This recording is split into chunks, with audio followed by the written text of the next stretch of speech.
should be a brand new little thing for chat. Chat should be looking cute right now. Let me go ahead and update everyone on the Discord. Let's go. Hi, Relic. It's good to see you in. And then also Dunkin' Donuts is in too. Oh my goodness. Okay. Stream starting now. There we go. That is the thingamajig. I did the thingamajig. Hi, Heidenheart. Hi, Chatty. You're half dead today? Oh no. You're a half zombie raccoon? That's crazy. So let me see here. Hi. So everyone, yes, look at the new shiny thing. I think you guys can see it, right? The chat looks different. Chat looks nice and pretty and shiny. The chat is adorable. Yeah, see? Do you see? I needed to do the stream elements for it. That's what I was freaking out about. I didn't know how to do it, but I figured it out. I was brave. Roots barely even helped me at all. I did it solo. They were just providing me emotional support while I did it. And look, I did it! Do you have a funny story? What happened? Yeah, we'll spend the first few minutes just yapping. Yeah, thank you, Dunkin' Donuts. Thank you for the praise. I feel... I feel very proud of myself. Yeah, definitely, going on 4 hours of coma time asleep? Hi, what? Welcome on in. A yappening commences. You're not wrong. Let me go ahead and look at this, because that's will be in later. You're proud of me too. Aww. Aww. You guys are making me blue blush. Thank you. Hi, Mystery. It's good to see you. Your water pump broke? You couldn't get it to work, so running water was out. Husband came home and smacked it with a wrench and it worked again. No. Oh no.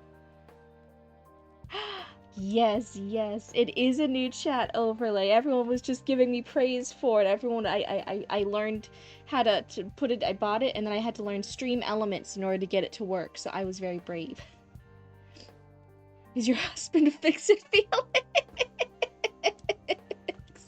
Oh my god. Hi, Lambda, it's good to see you.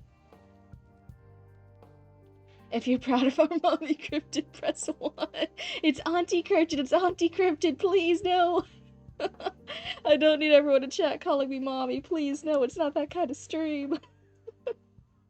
You were thinking Lev from Armageddon, but that works too. Oh, I don't know that reference. I do know the Fix It Felix reference. That one I have on my little notes, my little human note sheets.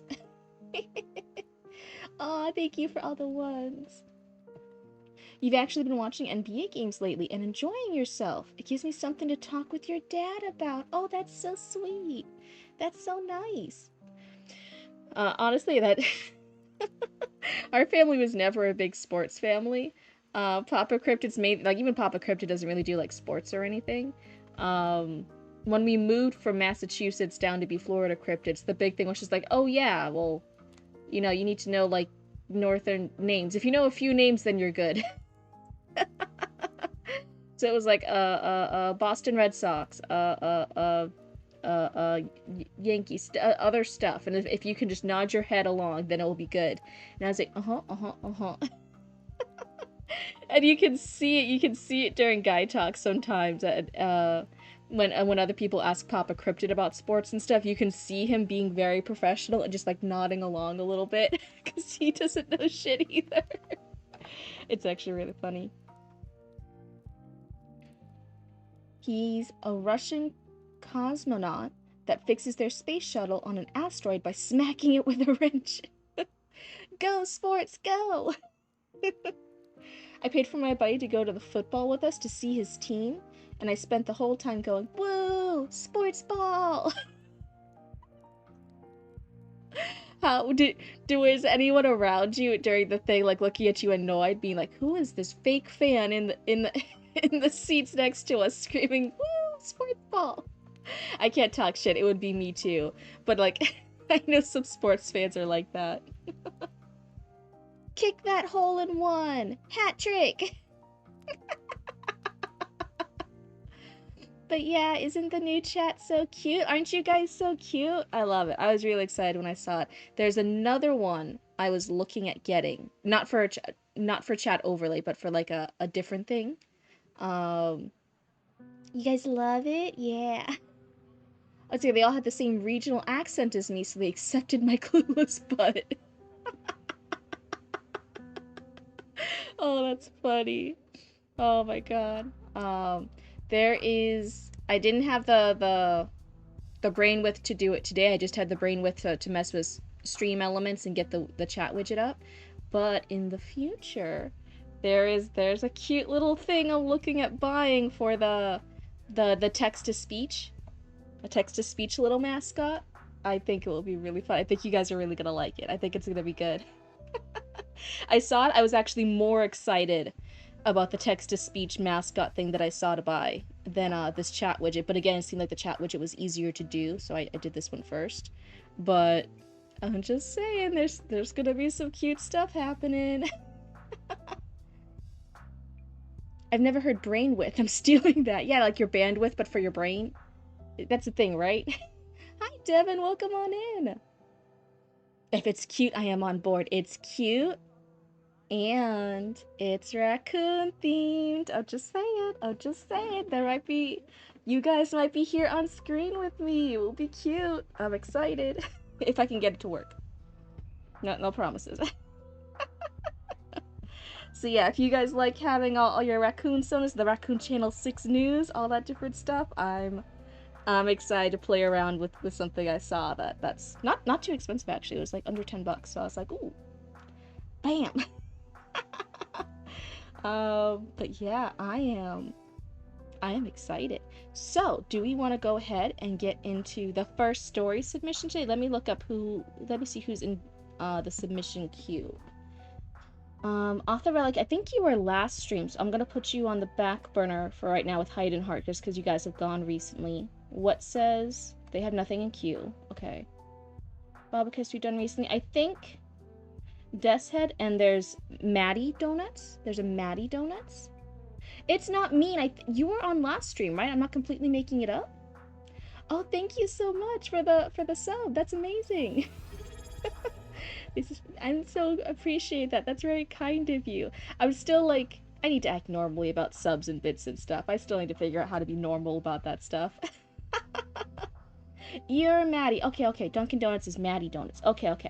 So let's go ahead. I believe you're a new raccoon. This is your first submission, right?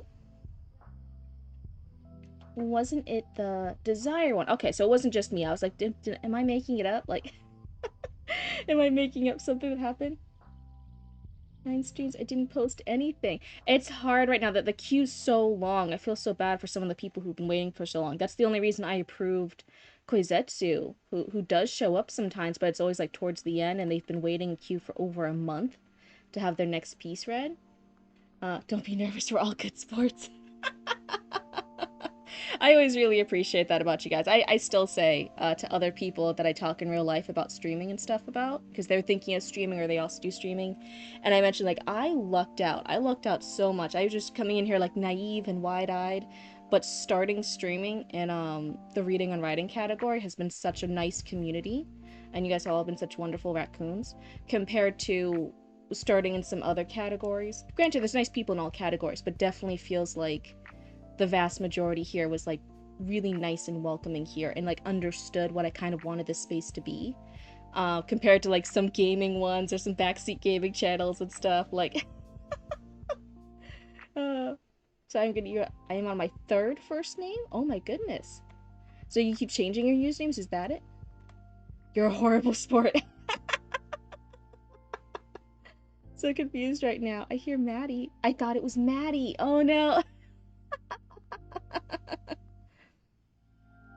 I tend to ruin my raccoon office when I don't get my way. Oh no, little Author Relic's raccoon set us over there like, and it's already like a post-apocalyptic office. But he's like knocking over the papers and the reports and all the pencils and papers, just going crazy. I imagine there's like a world's best boss mug, but it's like world's best raccoon, and an Author Relic just like picks it up and goes, Wah! And like smashes it. That would be so fucking cute. Hi, Sather. It's so good to see you. You're also greedy, hide and heart. Yeah, but like I said, you guys are also like such good sports. Bobicus is a good sport. You're a really good sport for realizing like, oh yeah, I've gone a few times. There's some newer raccoons. Let me let some newer raccoons in real quick. Hi, Mash. It's so good to see you. Oh my goodness. Sorry, I was taking a sippy real quick since there was a hydrated hydrate. How are you doing, Mash? If it becomes, you can go first. Aw, that's so nice of you, hide and heart. And I was living as transfer ease, but didn't want to go back to dead name. And I detransitioned, and then how are you? I've been good. I'm trying to get a lot of stuff done today because I'm planning on maybe being out for a few days. Just dying on your couch, Chatty Batty. Oh no. Hi, Archivist. Oh my god, you've been a busy raccoon. Yeah, so Mesh, I don't know if you've seen, some raccoons have actually gathered together and they've taken over an abandoned news station and they're running Raccoon News Channel 6. It's really, really exciting. Yeah, there's a new chat widget. I'm really excited. So let's see here. So we have Maddie Donuts. Let me go up here. So it says, you're going to be brave because I feel like chapter 1 is strong, but your prologue feels weak, and you don't know why, and no one else sees what I see. Oh, so are we going to focus on the prologue then? Let's go ahead and get ready.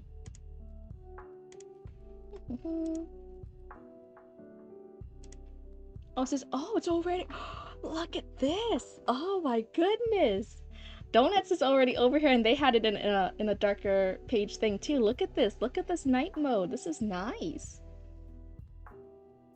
Right, on a 5-stream streak. Oh, so this is kind of going off topic real quick before we start. You're prepared. Yeah, you're going to be a brave raccoon. We're all going to be nice here. It's all good. I don't want you to be stressed about it. But hopefully we'll give you some good feedback to help you along. I hope so. But so one of the things was a raccoon had actually been watching us on the YouTube VOD channel, which I hadn't expected. Most of the time no one watches that. I'm just having that for like, you know, archiving purposes, right? Just to look back a few years from now and see how we've grown. Someone needs to tell me how to get night mode for you guys, because I write in night mode and it doesn't translate over here like ever. So one, the night mode is just on the side, this little gray side thing here. It won't actually turn your page night mode. What you gotta do, let me go back to my document and show you. Nope, nope, nope, that's not right.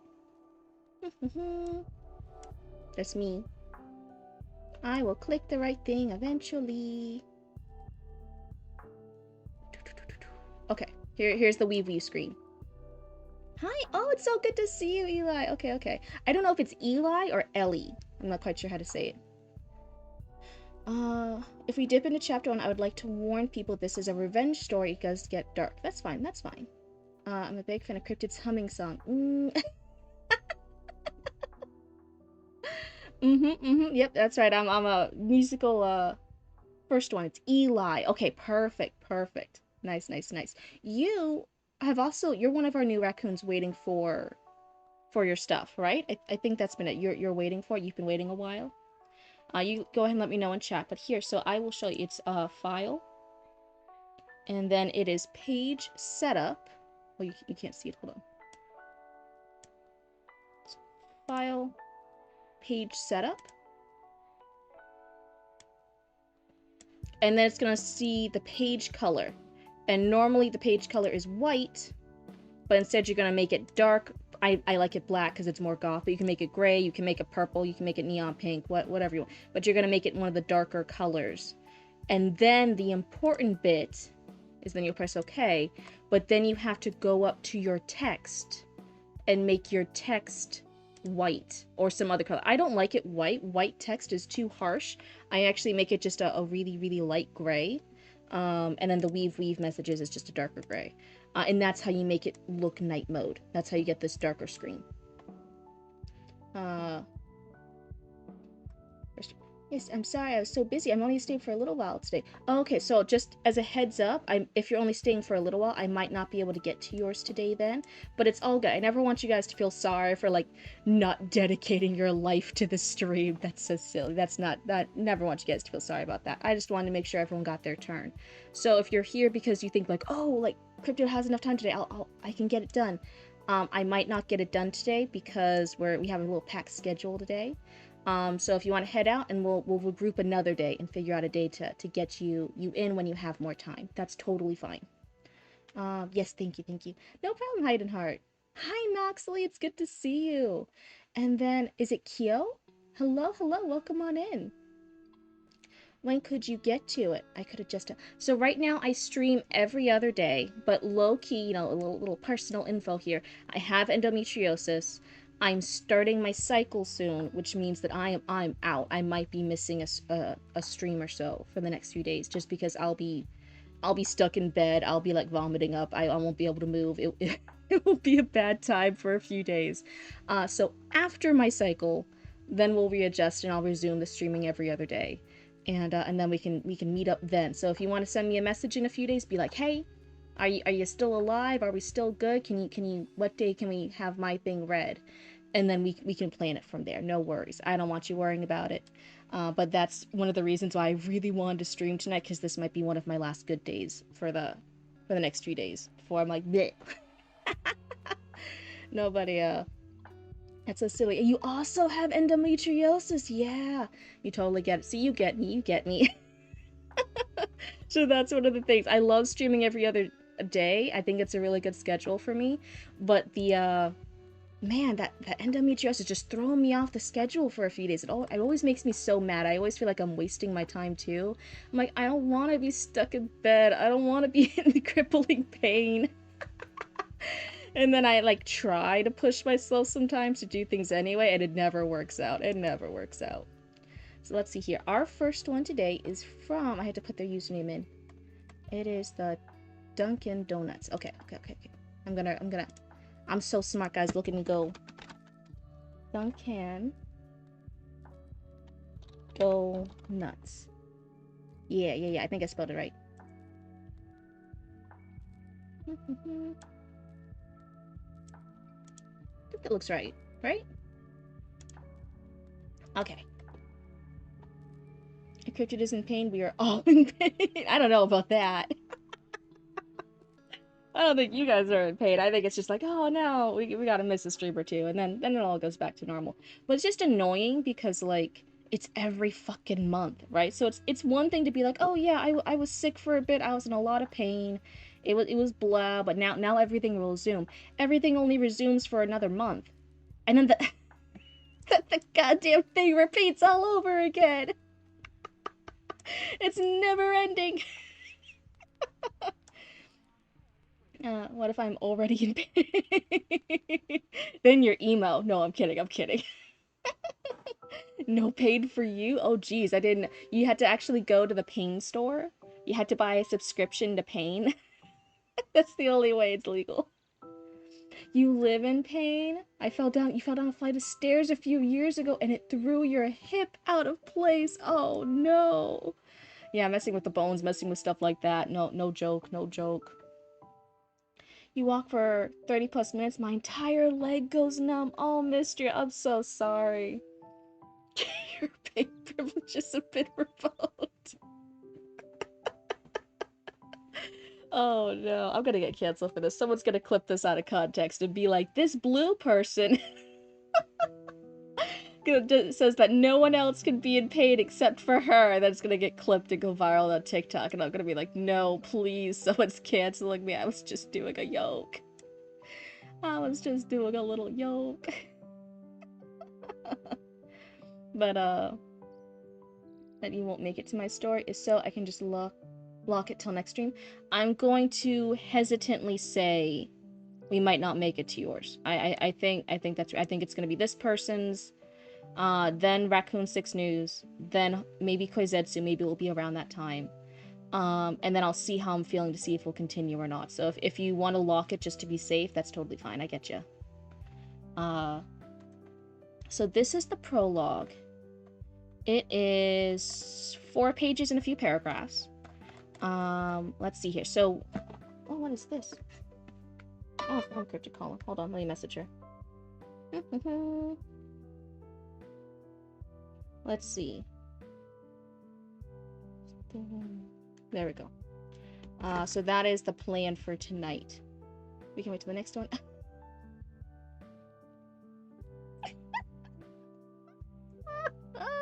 I'm too scared to look at that clip. I'm too scared. I already know.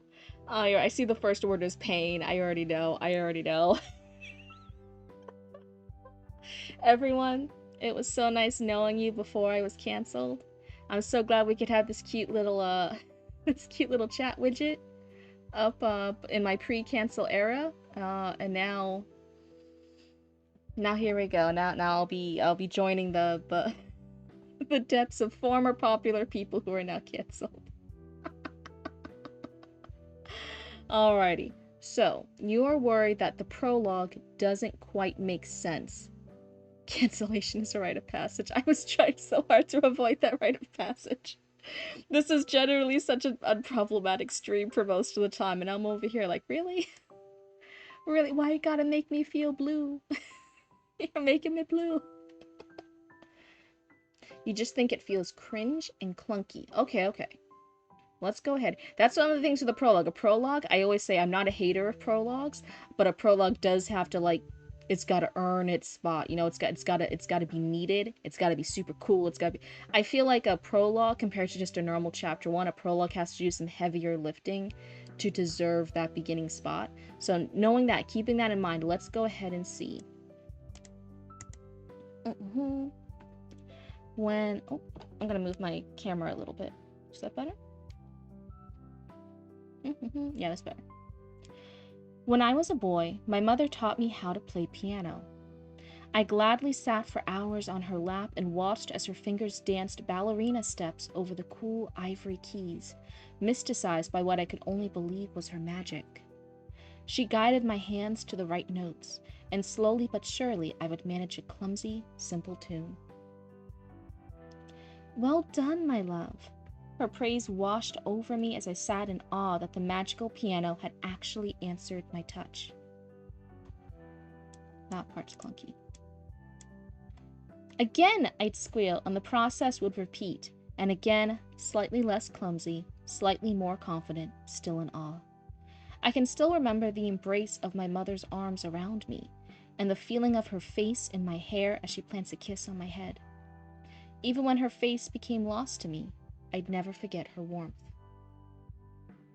Sounds like we have another musician on our hands, my dear. My father, as he only appears in this memory.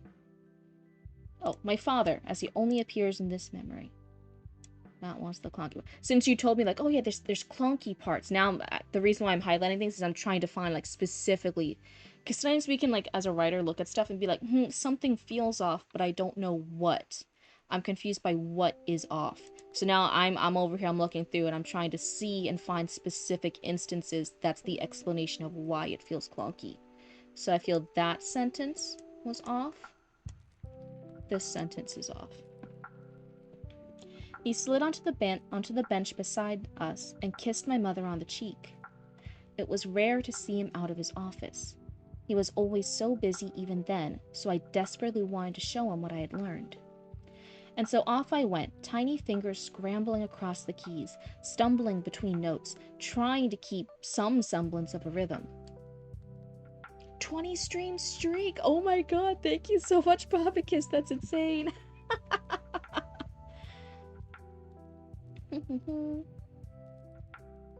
The harder I tried, the worse it got.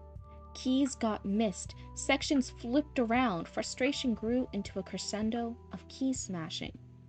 This one, it's not bad. I feel like maybe it's a bit run-on. Maybe this one should have been 2 sentences rather than 1.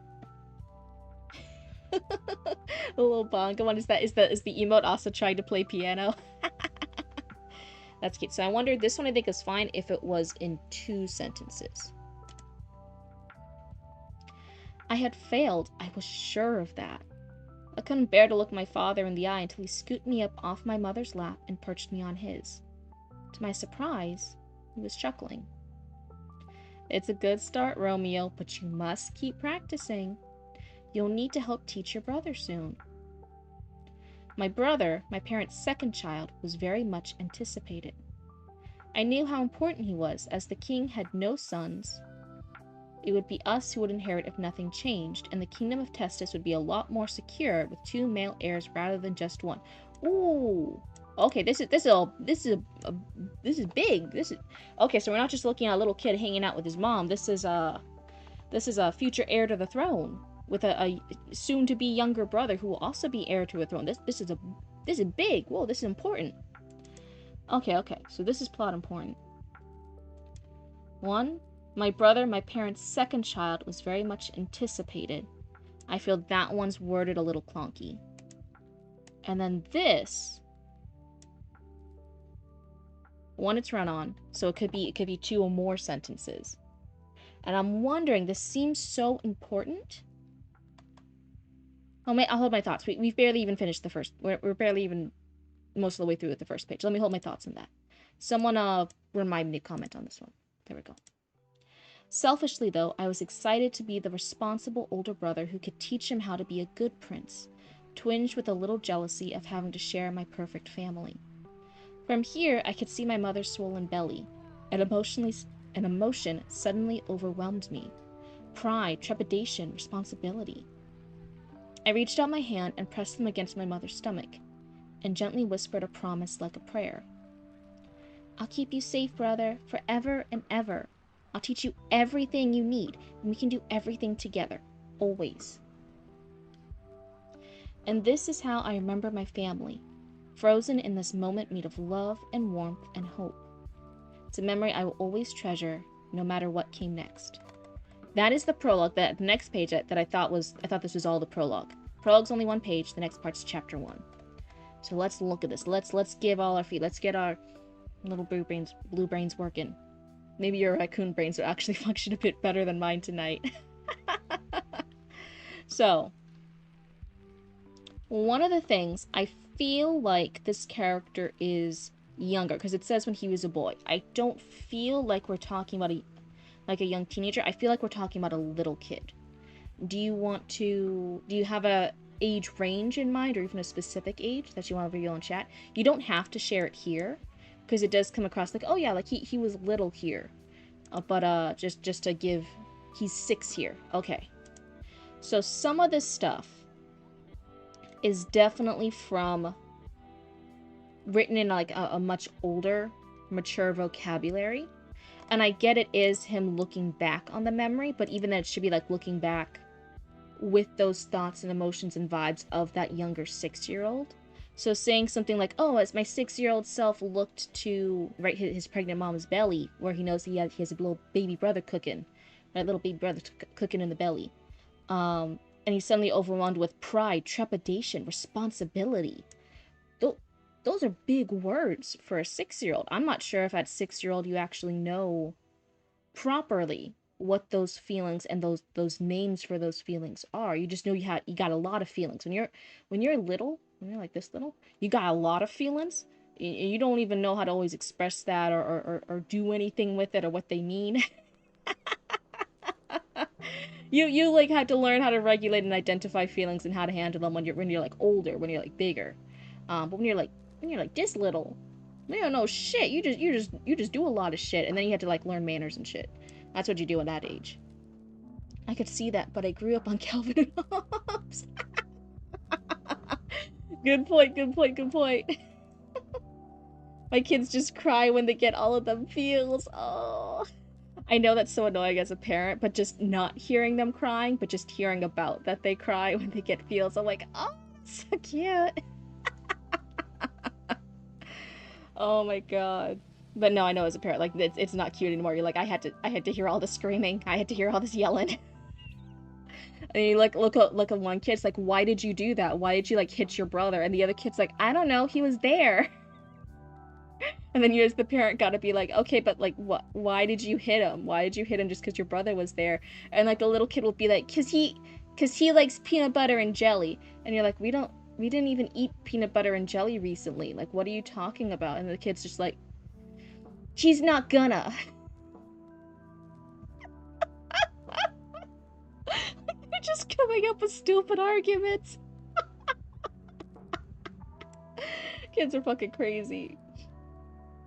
Honestly, I'd be more concerned if they didn't cry. Oh yeah, if they're not making noise, something's wrong. Something's wrong. Hi, meep. Kids are on a whole different wavelength. Kids be starting drama that you didn't even know could be drama. So yeah, I know, I'm aware as a reader that, like, yeah, this is an older character looking back on it. But if we're looking at that perspective of his feelings and his vibes and what he's thinking about as that younger kid when he's 6 or around 6, this may be the thing that feels a little bit clunky, besides just like one or two like sentences we could rearrange slightly, is also just some of those word choices, right? Whispering something like a prayer, promising like a prayer. For a 6-year-old, they don't get the full context of prayer. They know what to... Are we winning? You are early. Oh my goodness. Hi, Koizetsu. Hopefully we're winning. We have a brand new raccoon getting their critique right now. We just finished our little one-page prologue. So hopefully we're winning. Hopefully I'm not completely off base. I could also be. Who knows? They'll let me know. They'll let me know. So yeah, so my initial notes, if maybe I should organize this better. If the goal is that you want this prologue here and we just need to fix that clunkiness, then I think the only two things that made it clunky were like just a handful of sentences that I'm like, oh yeah, just split it up or rearrange it slightly, right? That's not hard. That's just line edits. That's fine. And then just some individual word choices. Again, like that's being really nitpicky with line edits, choosing particular words or ways to express things that make sense for that character at this age. Very minor line edit stuff, and I think that gets rid of the clunkiness that you were feeling. Like why isn't anyone helping me with this? It feels off. It feels clunky. What is off about it? I think you're just looking at minor line edit stuff here. Oh, what happened here? Ah, wait. You're on a 7-stream streak. Oh, thank you, Trallion. Have a wonderful stream. Thank you, Trallion. Have a good one. What was I saying? Now, the other option is, so that's if this is the prologue and this is the start of your story and this is all right and perfect and dandy, that's my thing for you. I think you're just minor little line edit fixes and critiques and then you're good to go.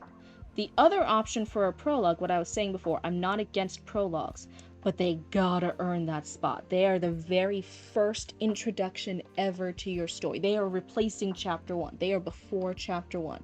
They gotta fucking earn that spot, right? They gotta be swole. They gotta be carrying some heavy story elements to earn that first place, to beat out chapter 1, right? They gotta beat up chapter 1 and be like, no, I'm more important than you.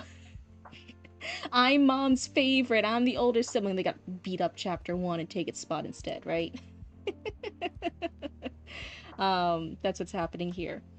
So, 1, I'm not entirely sure if this has done enough to be like, yeah, this is the most coolest thing ever, that it should beat out chapter 1. We also haven't started chapter 1, so we still have a little bit of time, right? Let's start. I don't think we'll finish chapter 1, but we can start chapter 1 if you're okay with it. Prologue, the oldest child, right? Chapter 1 was originally the prologue, but I shifted it down because I want to give it room to breathe.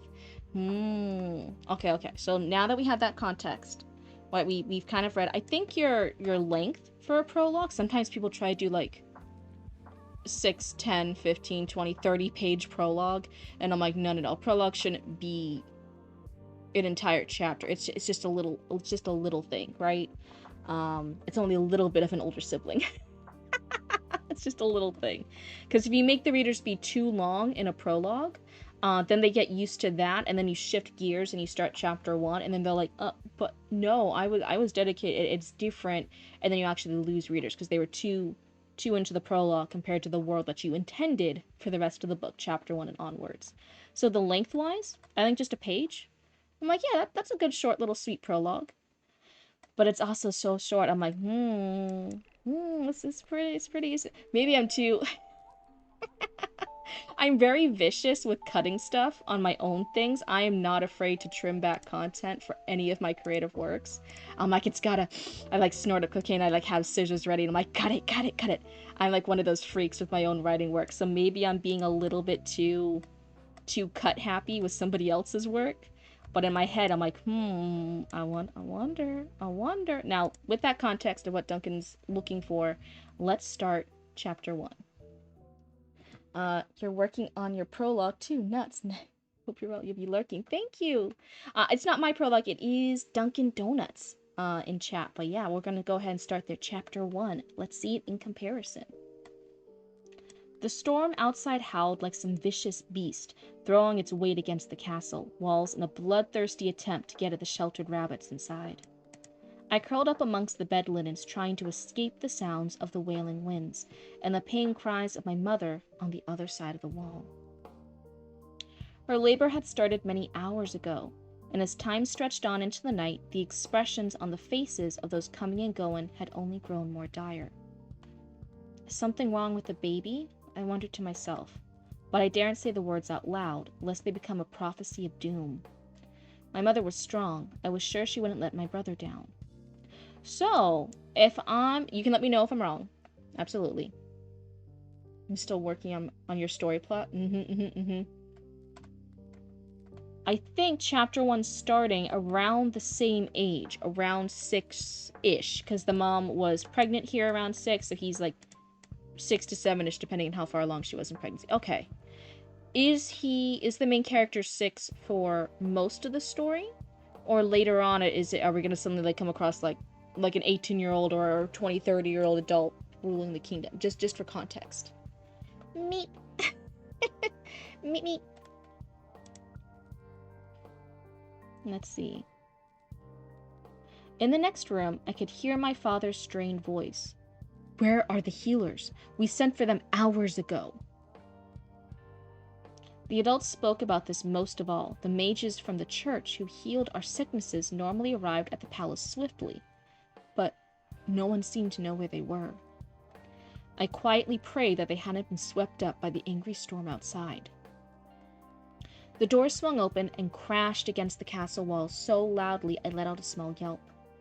My uncle the king charged across the stone floor and seized the first guard he found. It starts to time skip after a few chapters. He's in mid-teens at the end. Okay. I'm just mindlessly scrolling here. Hold on, that's probably annoying people. Hold on, let me go back up to where I was. Let me take my hands off the mouse. Right, put your hands off the trigger, Cryptid. Working on trying to write good dialogue between Blue and Misty. Spoilers for chapter 3, I guess. Alrighty then. So what... Are you okay with me asking? I think normally... I'm so sorry. I think I kind of rushed starting this one. Normally I ask, what is your story about? What is your story about? Is this for... One, is it a fan fiction? Is it a self-published thing you're going to go with? Are you looking on this to be traditionally published? I know people who are going for traditionally published. Sometimes they want me to do more thorough critique, give them a bit more critique. So I'd like to keep that in mind. But someone who's just self-published, like, no, just help me along. Someone who's doing it for fun, who's not looking to publish at all. It's just like, no, just give me like some hints and critique so I can keep having fun in this growing little hobby of mine. Get me a feedback of what area you're planning to take this work in. That way I'm not I'm not doing too much or too little for my critique for you, right? And then let me think about what is this story about in like one or two sentences. Like, what is it about? This character growing up and earning the throne? Is it about a lot of different little things that you're kind of like, maybe it's not even one story, maybe it's like a series as this character gets over? Give me an idea of what's happening here. That way I don't give you advice that's totally out of left field and in a completely different sport. To go with the sports analogy earlier, like you're looking for stuff like, oh yeah, we're playing football, and I'm over here and I'm like, basketballs makes the ball go hoop swoosh. You're like, that doesn't help me at all. Those are different sports. Imagine Commander Roots has a raccoon or possum therapist. Oh, I should ask Roots that. Let me ask Roots. Hold on. In my first thought, like, it should be like a bigger one. Like, I want to be like, oh, it should be like a big brown bear or something that Roots goes to. Let me see here. Let's see.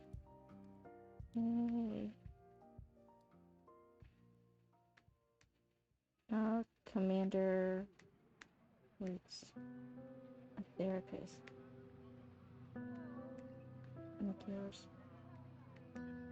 What animal would it be?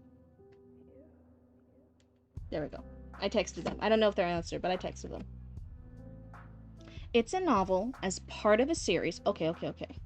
Currently, you're just writing it so it exists. That's perfectly fine. Absolutely. Get that first... The first draft is a done draft, is absolutely exactly what we're looking at. Don't you worry. Okay.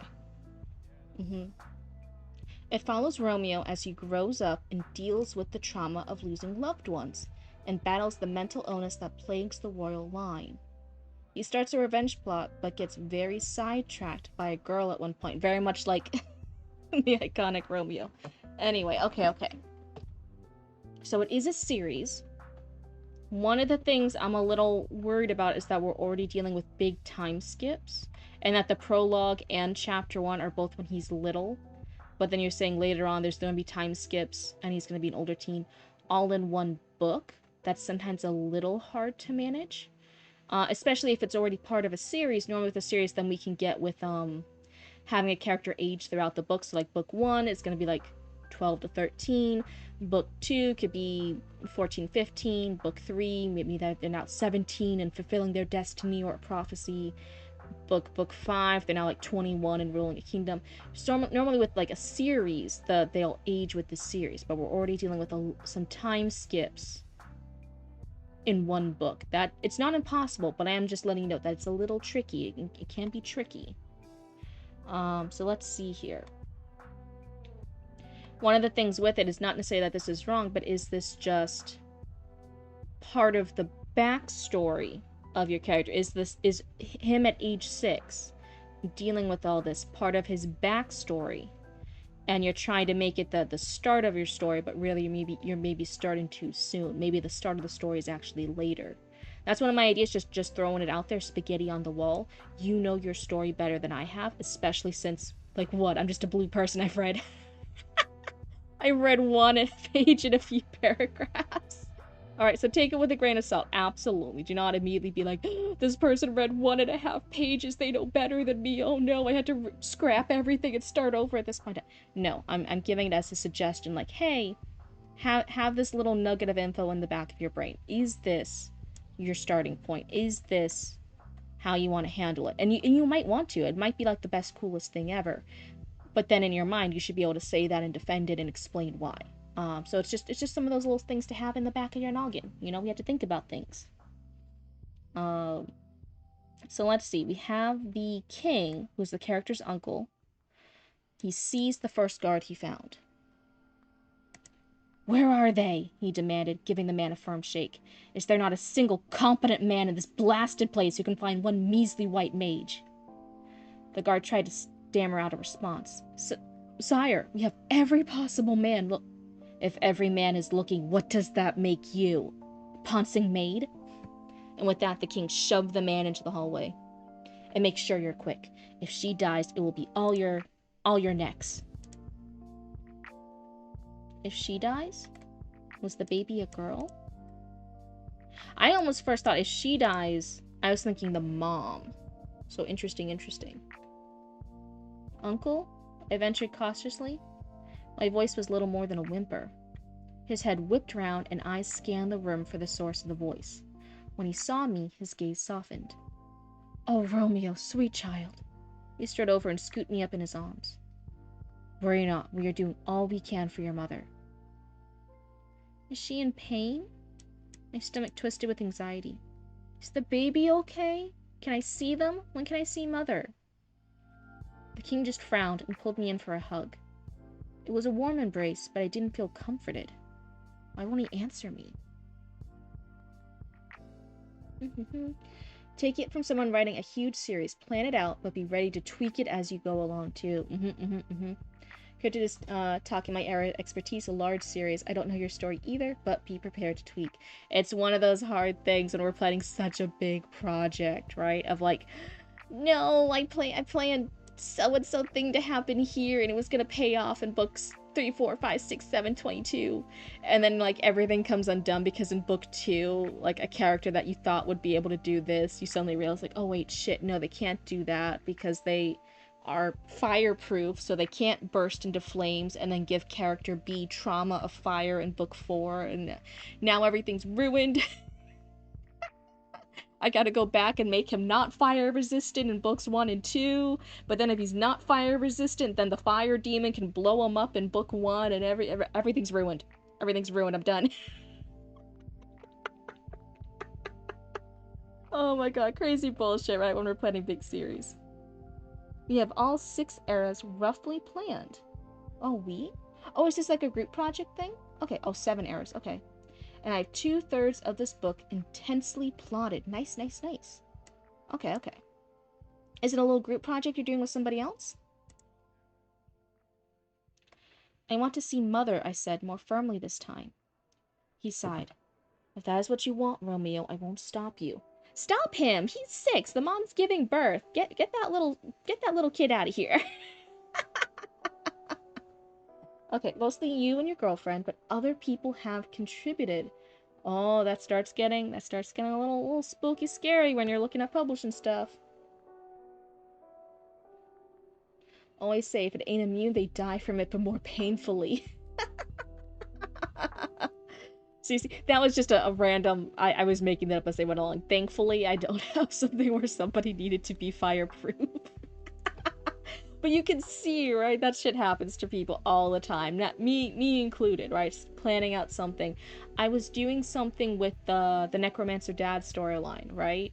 And going along with it, I was planning this great big thing.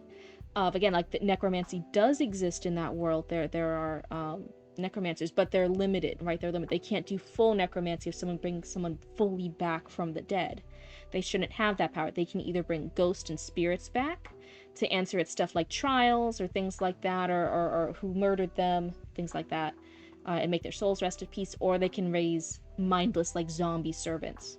But they can't, like, fuse the two together. That's impossible for them. And he does have that power. He brings his daughter back. It's this dark thing. Only he can do it.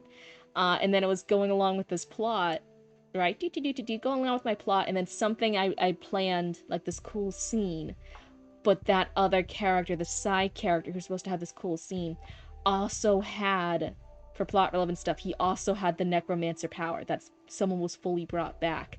And then I looked at my plot reasoning for why Necromancer Dad could do it, and it didn't make sense for this other character to do it. And I was looking at the other character, I was at the scene now, it was like really plot relevant for him to have this scene, and I was like, oh, I was like shaking in my little writer boots. I was like, oh no. This is a plot hole, this is a plot hole. It was like a paragraph or two ahead, and I stopped, and I was like looking in my mind, with my mind's eye at those next few paragraphs, seeing this giant plot hole emerging, and I was like, shit, I was like, I know that's a plot hole. Oh dear god, if I write the next 2 paragraphs, the plot hole's gonna like emerge and swallow me whole, and everything's gonna fade to black, I'm gonna die, it's gonna be horrible, horrible, horrible feeling. So anyway, I actually, during the rewrites, during the replotting that all out, I needed to restructure everything, and I got rid of that character. He's gone. He's not in existence anymore. He never existed. He's dead and buried and will not be resurrected. The king is not right in the head. Okay. So it's plot relevant. With mine, you have a character who has fire-based powers, but she isn't fireproof. Nice. Model, why aren't you tracking me? Come here. You have one job, camera. You're supposed to track me for the model. Dang, maybe Necromancer helped the person. No, he doesn't exist anymore. He never even had a name, just like most of those characters, and he doesn't exist anymore. He made me mad. He had a plot hole. He got executed. He was removed permanently from the narrative. Like I said, I am with my own work, I'm very eager to cut things out. If something doesn't work, I'm like, remove it. I'm one of those writers who's actually very willing to cut things out if it doesn't serve the purpose that I want it to. I know a lot of other writers are not, so it's whatever. Okay. So the king says, "I won't stop you." He stood up and walked back into the room. I had been so sure just a moment before, but now the moment had come, and it was hard to will my limbs to move. Slowly, I emerged from the pile of blankets and lowered myself onto the cold floor. The storm still howled outside as I crept closer. Should it be crept instead of kept? I'm determined to make things work. For them getting axed. Yeah, it's actually the one of the reasons why I agree, because I was feeling really nervous about starting to be a developmental editor, mostly about dealing with people. But Chatty Matty, every time they showed up for critique, and then they actually implemented the critique, and they got it, they asked questions, they understood it, and then they implemented the critique, and then they showed up again. I was like, oh, this person gets critique and is willing to put in the work consistently to work on their story and change things around if I point something out that needs to be changed. And that was actually the reason that even though it was a little sci-fi fantasy and I'm not too strong in sci-fi, I was like, yeah, like Chatty Matty would be the person I do my test developmental edit on, which will hopefully, I'm crossing my little blue fingers and toes, I'll have everything ready by the end of this month. That's my big goal that I've been working towards, because then it will be about a month turnaround time, and that seems about right for me.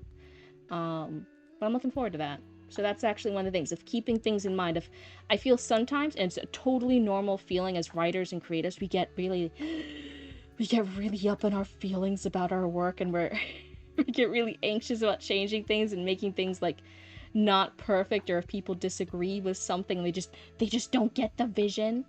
And really, like, when you take a step back and you're like, when you like breathe through it, you're like, oh, actually, I think we can look at it a little bit more critically. Was that person unable to see the vision? Which some beta readers and critique partners will. They won't see what you're trying to do. They will give you bad advice that doesn't align with your goal. That's totally valid. To recognize that's not a helpful critique partner or a beta reader or editor, or, insert whatever. But was that person actually really valid in their critique and pointing stuff out? And maybe you got a little caught up in your feelings and you just don't want to admit that that's for the better, and it's totally understandable to feel that, but then put it away, but think more critically. Oh yeah, I see what they're talking about. I do have to make those changes. I do have to put in that work to change that. It happens. I'm fairly guilty of it too. That's one of the things I really admired about Chatty Matty, and I was like, okay, yeah, I'll put in the effort. I'll put in the effort to do a developmental edit because they showed up and put in the effort to do edits. And I was like, yeah, that's cool. Until I'm on Fantasy with Barry's book 3 has more sci-fi feel just from Barry's dad's old ship. You're saying, like, for real? Yeah. Oh yeah, and hey, don't eat.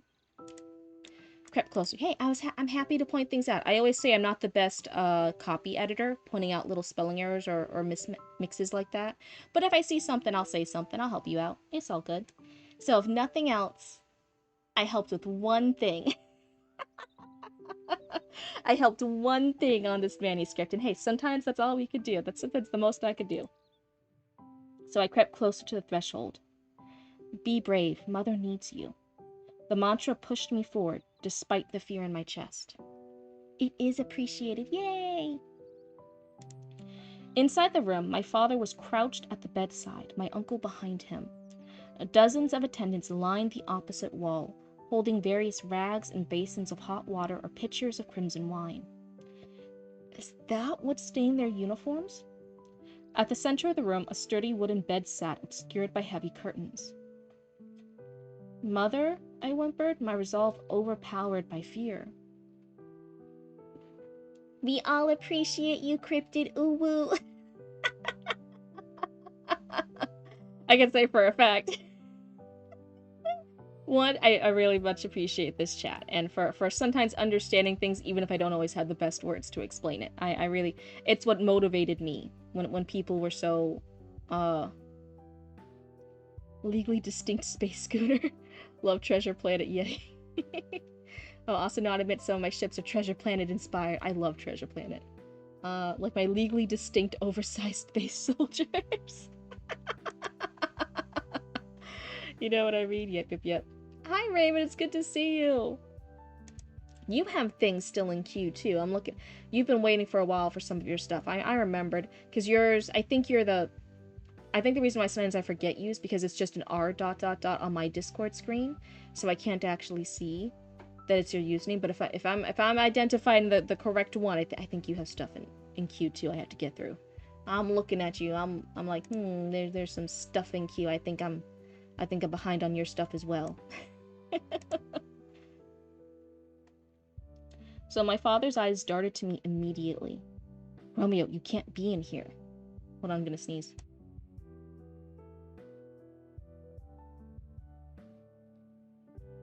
Okay, I think... Oh my god, I think I sneezed out my soul and my spirit and my very being. But it's fine. I'm alive. You are the R on the Discord. Wait.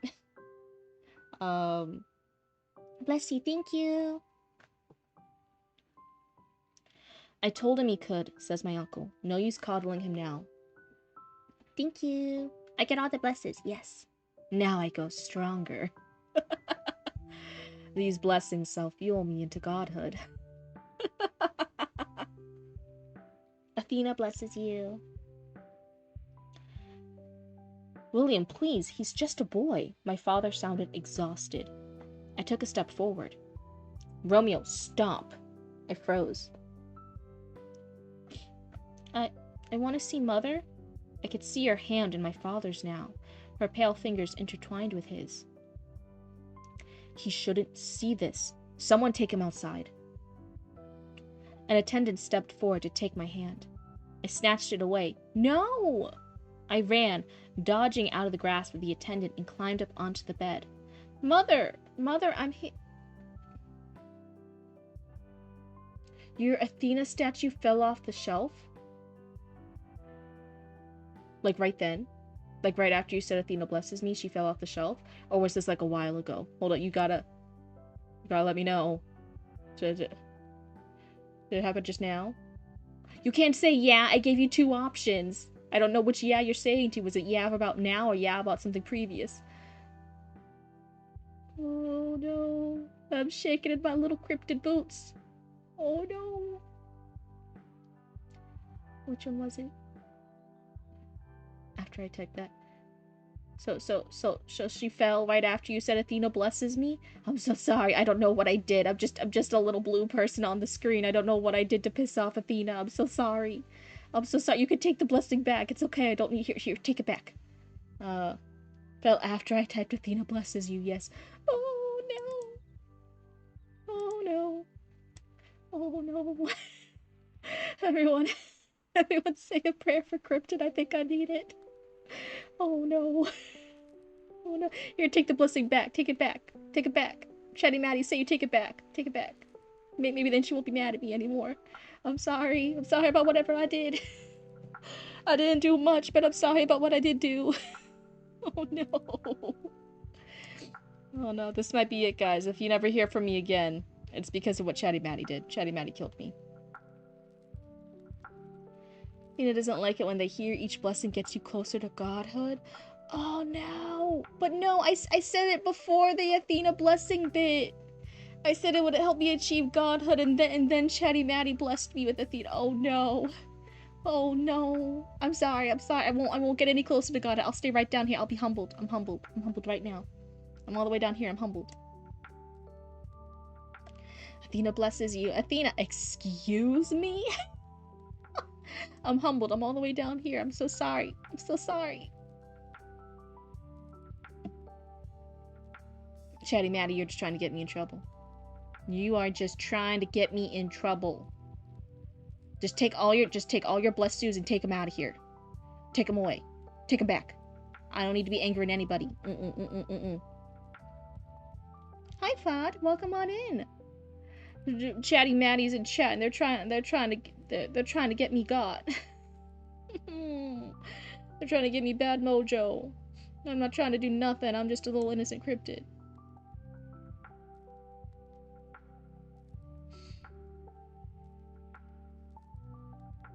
No! Archivist, your Aries figure actually just fell.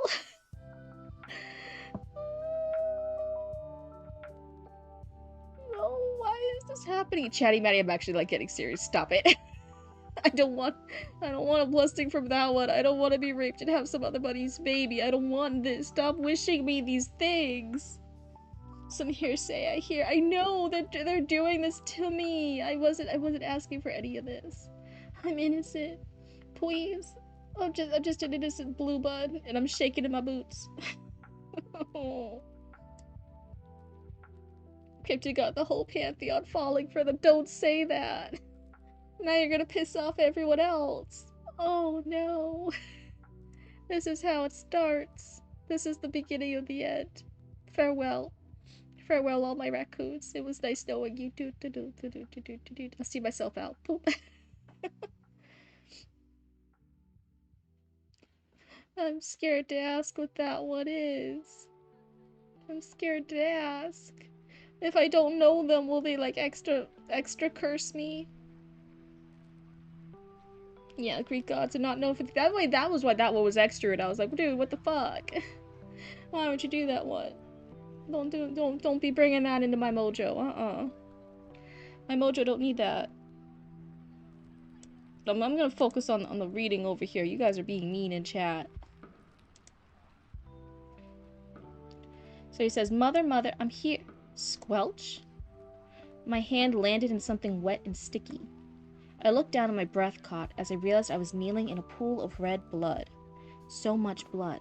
I stared at my tiny hand, not able to believe what I was seeing. Son, my father's voice was a broken thing, somewhere in the far, far distance. Oh no, the Zeus toga just fell in the Greek Museum. Just kidding. Okay, I bless you with no blessings. Thank you.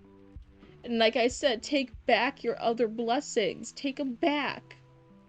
You gotta write it in chat. You gotta take them back. I'm scared. I'm scared. I stared at my tiny hand, not able to believe what I was seeing. Son, my father's voice was a broken thing somewhere in the far, far distance. I forced my gaze up, neither ready to see what lay before me nor able to look away. My mother, my world, was lifeless on the bed. My uncle's words echoed in my mind. If she dies. If mother dies. Mother can't die. Uno reverse blessing. Oh, gods bless Maddie instead. Yeah, everyone go do whatever crazy shit to Chatty Maddie instead. That's got nothing to do with me. I'm over here. I'm just having my good vibes over here at my lo-fi beats. I'm just a blue cryptid with her lo-fi beats. Reading some silly little stories. That's all I'm doing. I'm not that problematic. What was I doing? So definitely in this scene, but I kind of had it so far in chapter 1. Right now, it's written in first person. And we, Uno reverse blessings? Oh no, it's curses now! As long as it's curses at Chatty Matty, not me, it's fine, it's fine. Just give all that stuff Chatty Matty. I don't want any of it. I'm not taking any more. I'm not accepting any more bless yous from chat ever again. I'm never gonna let you guys know when I sneeze. Oh no. You were the one who brought in all the deities giving me bad mojo. That was all you. So, I'm definitely noticing. I love how intense the scene is and how unserious we are. Listen, Linda. Okay, I'll see myself out. I got nothing to say. So, one of the things... Hi, Kunst, welcome on in. Right now, it is written in first person. Same as the prologue.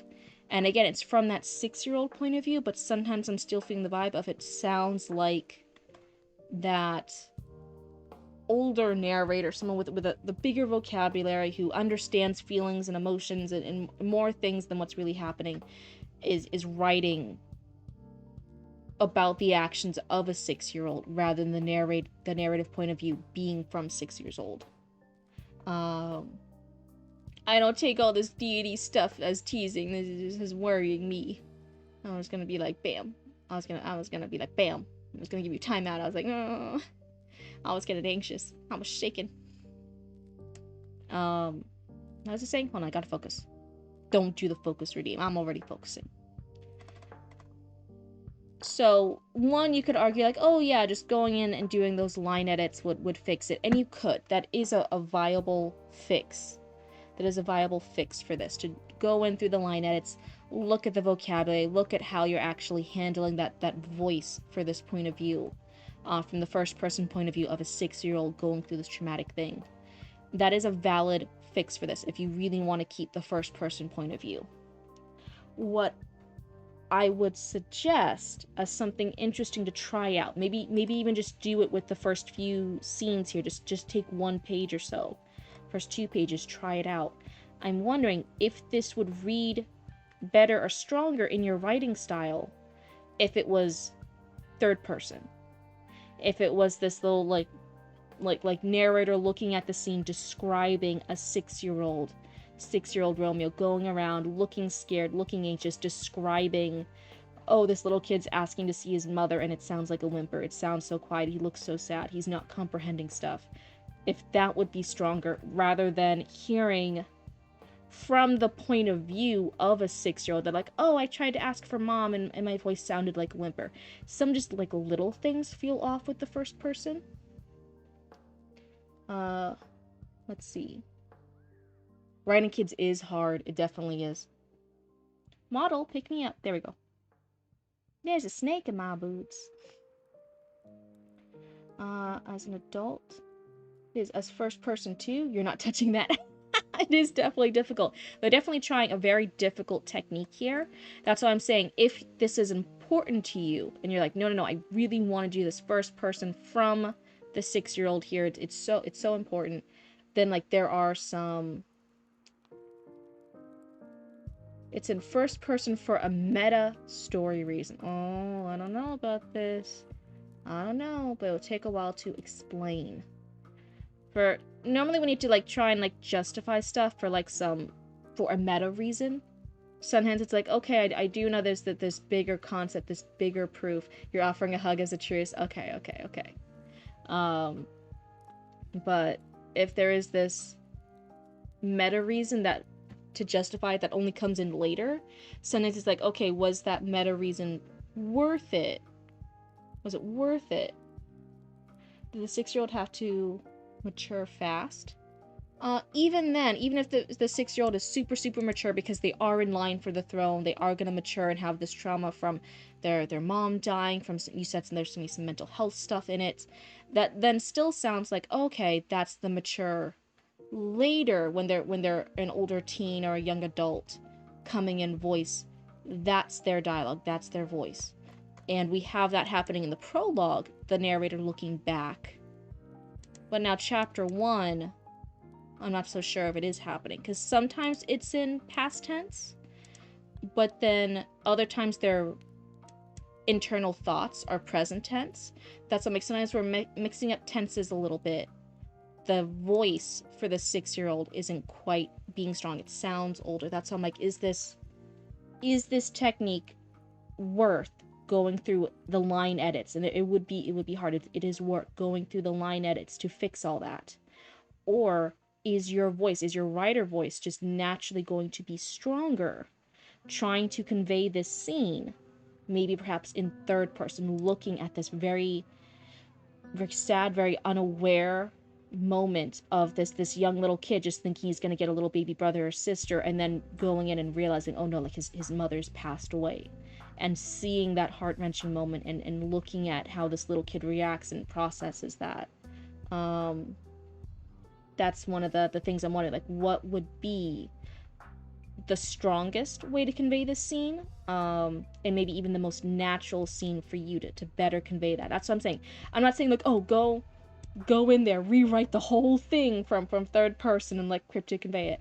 I'm saying, like, maybe as a thing, take this scene, take this little page and a half, try rewriting it in the third person point of view.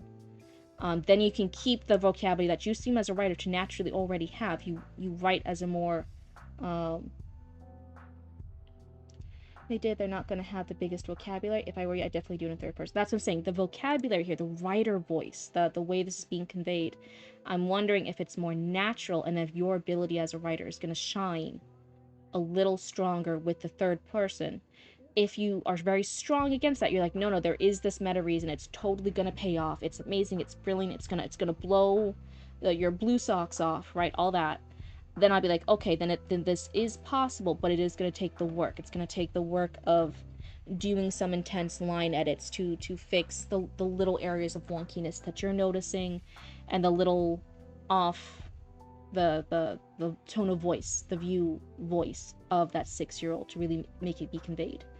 Both options are valid. Neither one's right or wrong, but those are the two options that as a critique partner I feel compelled to show you at least. Are there probably other options? Absolutely. But with my little blooba brain, those are the two options, those are the two main paths I see before us, of the line edits, intense line edits throughout, or possibly changing the point of view.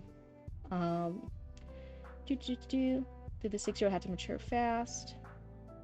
I'm not sure if it's possible to deliver a strong scene with the vocabulary of a 6-year-old. You still can, because the readers aren't sick. Aren't sick. The readers aren't 6. There we go. I can say words. Jesus fucking Christ, I can say words sometimes. So when a 6-year-old is noticing things like the bed sheet is red, it almost feels like maybe somebody wetted the sheets, but he hasn't wet the sheets in a long time. The sheets are wet and they're red, and he pulls his little hand away and it's covered, and he realizes it looks like blood, but it's more blood than he's ever seen.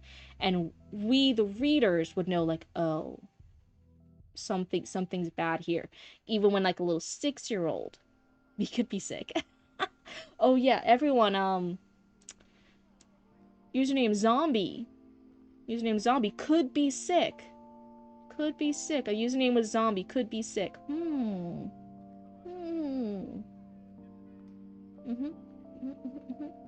You don't have the zombie plague, do you? You're not contagious with the zombie plague, are you? My other raccoons don't want to be zombies, I'm just saying. Well, I guess I shouldn't speak for all of them. Any raccoons want to be zombies? Oh, hi, Ghost. You're such a cutie patootie. We're all infected. You can do the line edits, have that vocabulary of the 6-year-old, the understanding of what's happening of a 6-year-old. But because the readers are not 6, the readers are picking up on stuff and being like, oh, this is really sad. This is really sad and unfortunate and dark. This is upsetting. Only if it's a cool demon zombie. Oh. Maybe you have to be a demon first, and then you can get the zombie virus, and then you'll be a zombie demon. I don't know if you can be a demon after already being a zombie. I'm not sure. I'm not sure how that works. Maybe put a pin in that. Maybe do your own research. Don't listen to me about that. I don't know how the zombie demon genetic stuff works. But yeah, those are my two things. Both things are valid. Both could be really, really strong emotional pulls. Both could be the coolest thing ever for this character, for Romeo, for being this young heir for a possibly not very healthy family and going through all this trauma. Both are valid. It's whatever you think, because you know your story more than I do. I've only read a little smidgen of it, right? I've only read a little bit, but those right away, as someone trying to be a developmental editor and your best little cryptid critique partner on stream, those are some of the things I'm seeing. And hey, both of those could be absolutely wrong. You could be like, oh, this cryptid doesn't understand my vision at all. In which case, hey, at least I fixed one word for you. At least I helped out the one bit. I do understand the strengths of a third person, but the books in the series are essentially holy books written by the deities themselves. I am not intending to publish them under my name, but under Romeo's. Oh. The other thing with publishing, I know you said you've worked with your girlfriend, and you said several other people. That also gets really tricky when it comes to publishing, having that many cooks in the kitchen. It can get tricky. Not saying not to do it. I'm just saying like, hey, be aware. Like, what's the whole thing? Hey, listen, watch out. That little, like, just as a heads up. Totally fine if you want to do it, but just be aware. Be educated and be aware, but go forward as long as you are. All good. Um, hmm. It could be cool, but for me, as one of those hard people where it's one of those things, I'm very much a, for me, if it serves the thing, I'm very much of a will and kill your darlings type writer, and it's totally fine if you're not. If you're like, no, this concept of this character's writing the holy books is the important goal here. In which case, that's fine. That's what you want to do. This has no bearing on me. It won't hurt my feelings if you say no. Nothing about it. I'm being that critique partner, giving that other little outside perspective. For me, if the writing wasn't as strong because of this cool little meta concept of what name, and that it was going to be this little thing of like, oh yeah, they're the books written by the characters, but then the writing wasn't as strong. I personally would rather have a strongly written story that was like immersive and everyone was like hurrah, and rather than the cool little, is it rude to say gimmicky? I don't know if I'm not meaning in a rude way, but for the cool little bit, the cool little gimmicky thing of having the books be written, quote unquote, by the characters and published as their holy books. It's a super cool concept. I like that. It's super interesting. But if it's between that cool, interesting bit and then the actual like story throughout it is maybe not as compelling or not as immersive as it could be, for me, I would always choose the more immersive bit. I'd want people to be stronger fans of the writing than of this cool little concept thing I did. And that's something for me that I would do. But if you're like, no, I can do it, and I'll do the line edits and I'll fix it, and it's hard to explain it in one little paragraph, that might be the decision that you have to make here. And if you go the other route, that's totally valid. And in which case, I hope it's the coolest fucking thing ever. I hope you have a lot of fun with it. I hope that, one, you prove me wrong, because it'll be a super cool thing to see with that concept. That sounds like a cool gimmicky thing. I think a lot of people will actually think it's cool, and then they'll try to copy you. And you'll be like this cool person who did it first. Absolutely. Having the character write the book, and it's this holy text, and it's like in a series, and it's each different deity writing it down. It sounds cool. But for me, you know what choice I would make, and hey, if you want to make the other choice, then hey, I hope it's super fucking cool. I hope you have a lot of fun with it. Okay. Is she streaming music, by the way? I can't tell. If it is, it's very quiet. Okay, I am streaming my lo-fi beats.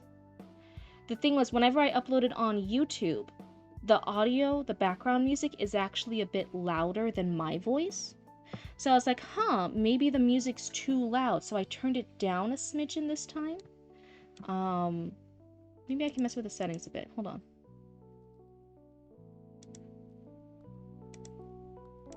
How's that?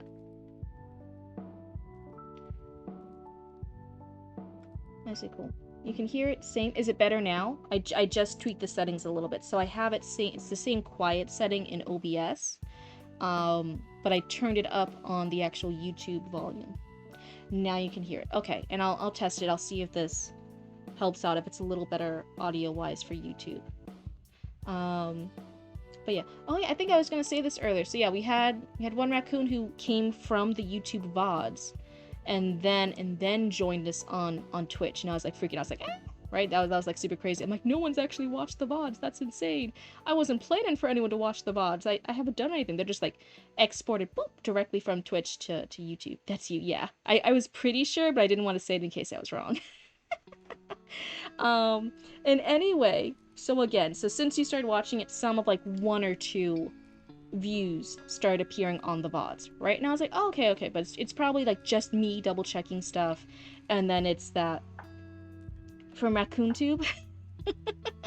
Yeah, from RaccoonTube. You migrate here. And I was like, okay, so that's Archivist, and that's me sometimes occasionally checking, and that's 1 or 2 views, and that's fine. So you, my lovely little archivist raccoon, you left a lovely YouTube comment on one of our videos. It was a meep, and then I meeped back, right? And then you like gave a little heart thing or something, right? It was a cute little thing. I was so excited. I'm like, oh yay, like that's archivist. This is so great. This is so fun. So fun that we're in this little private world here, and no one else is watching that. Well, then there were a few more views on it. It wasn't just the 1 or 2 views that was me and archivist. It was like a couple more, and then somebody else commented on it, a brand new person. I don't even think there were a raccoon here on Twitch. It was a brand new person who just watched the VOD. And I was like, why is anyone watching the VODs? Like, what's happening? This can't be that entertaining. And they left a comment wishing us luck, and that they think it's like a cool little thing or something, and they like wish us luck for the YouTube channel. And I messaged them back, and it was like over 20-something views. When like the night before the archivist commented, again, the average was like 0 to 1 or 2 views, depending on the video. And I was like, why is there over 25 views? I'm like, no, nobody can see me. No one can see me being a girl failure. No one can see me being a cryptid failure on YouTube. This was just for...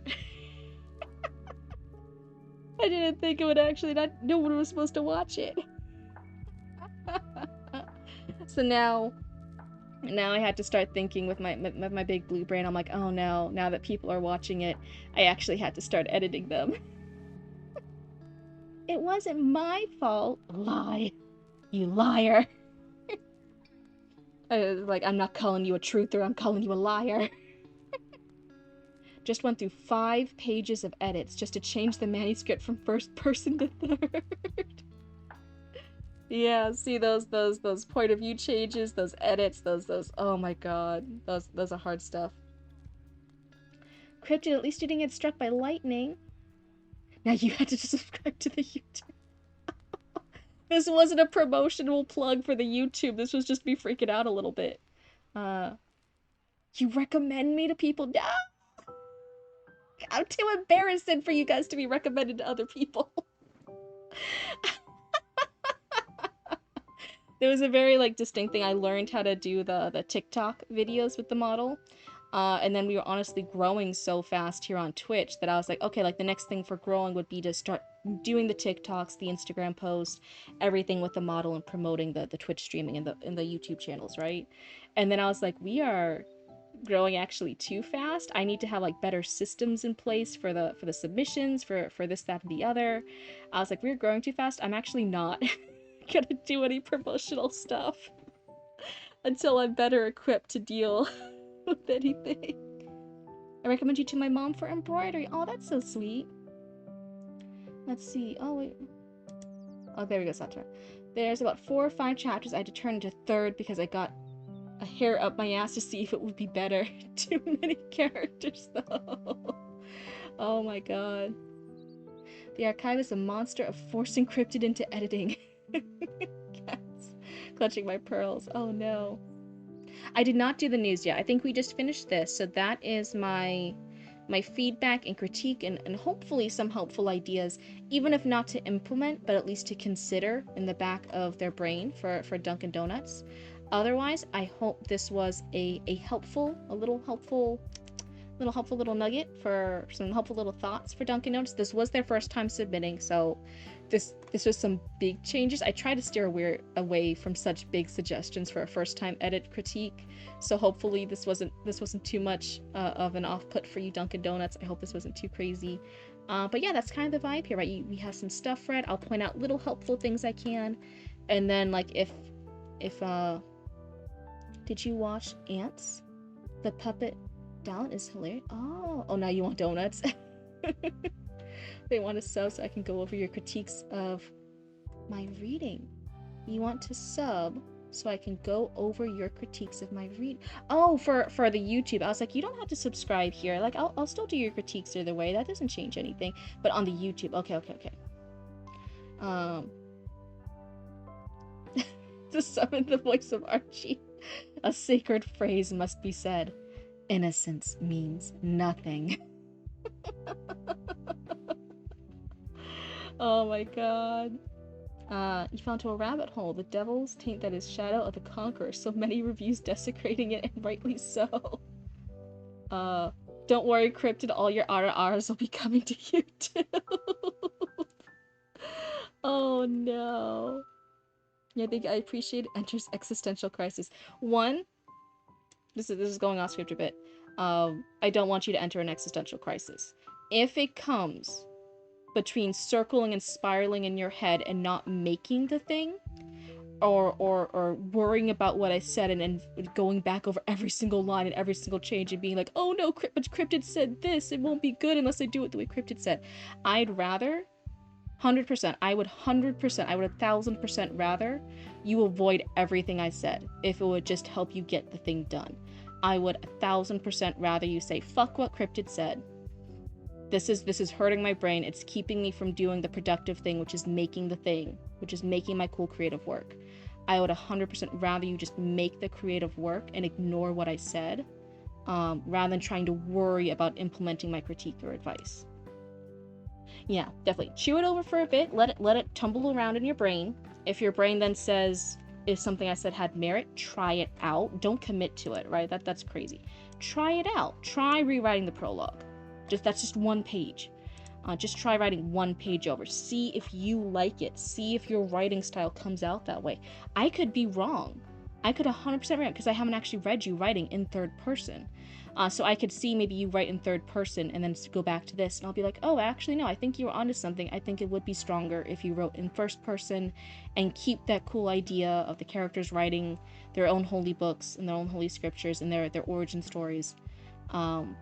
I could change my mind. That's why I said, like, just try a little bit. Try a sample, try a scene, try a page. Chew it over. And your brain may decide something I said had value, in which case then, hey, the only thing that changes is just putting in more work.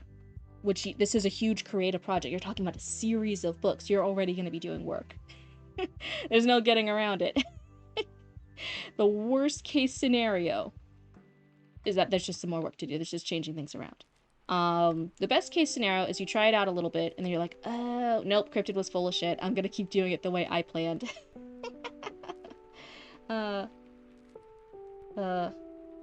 DID stuff in third person.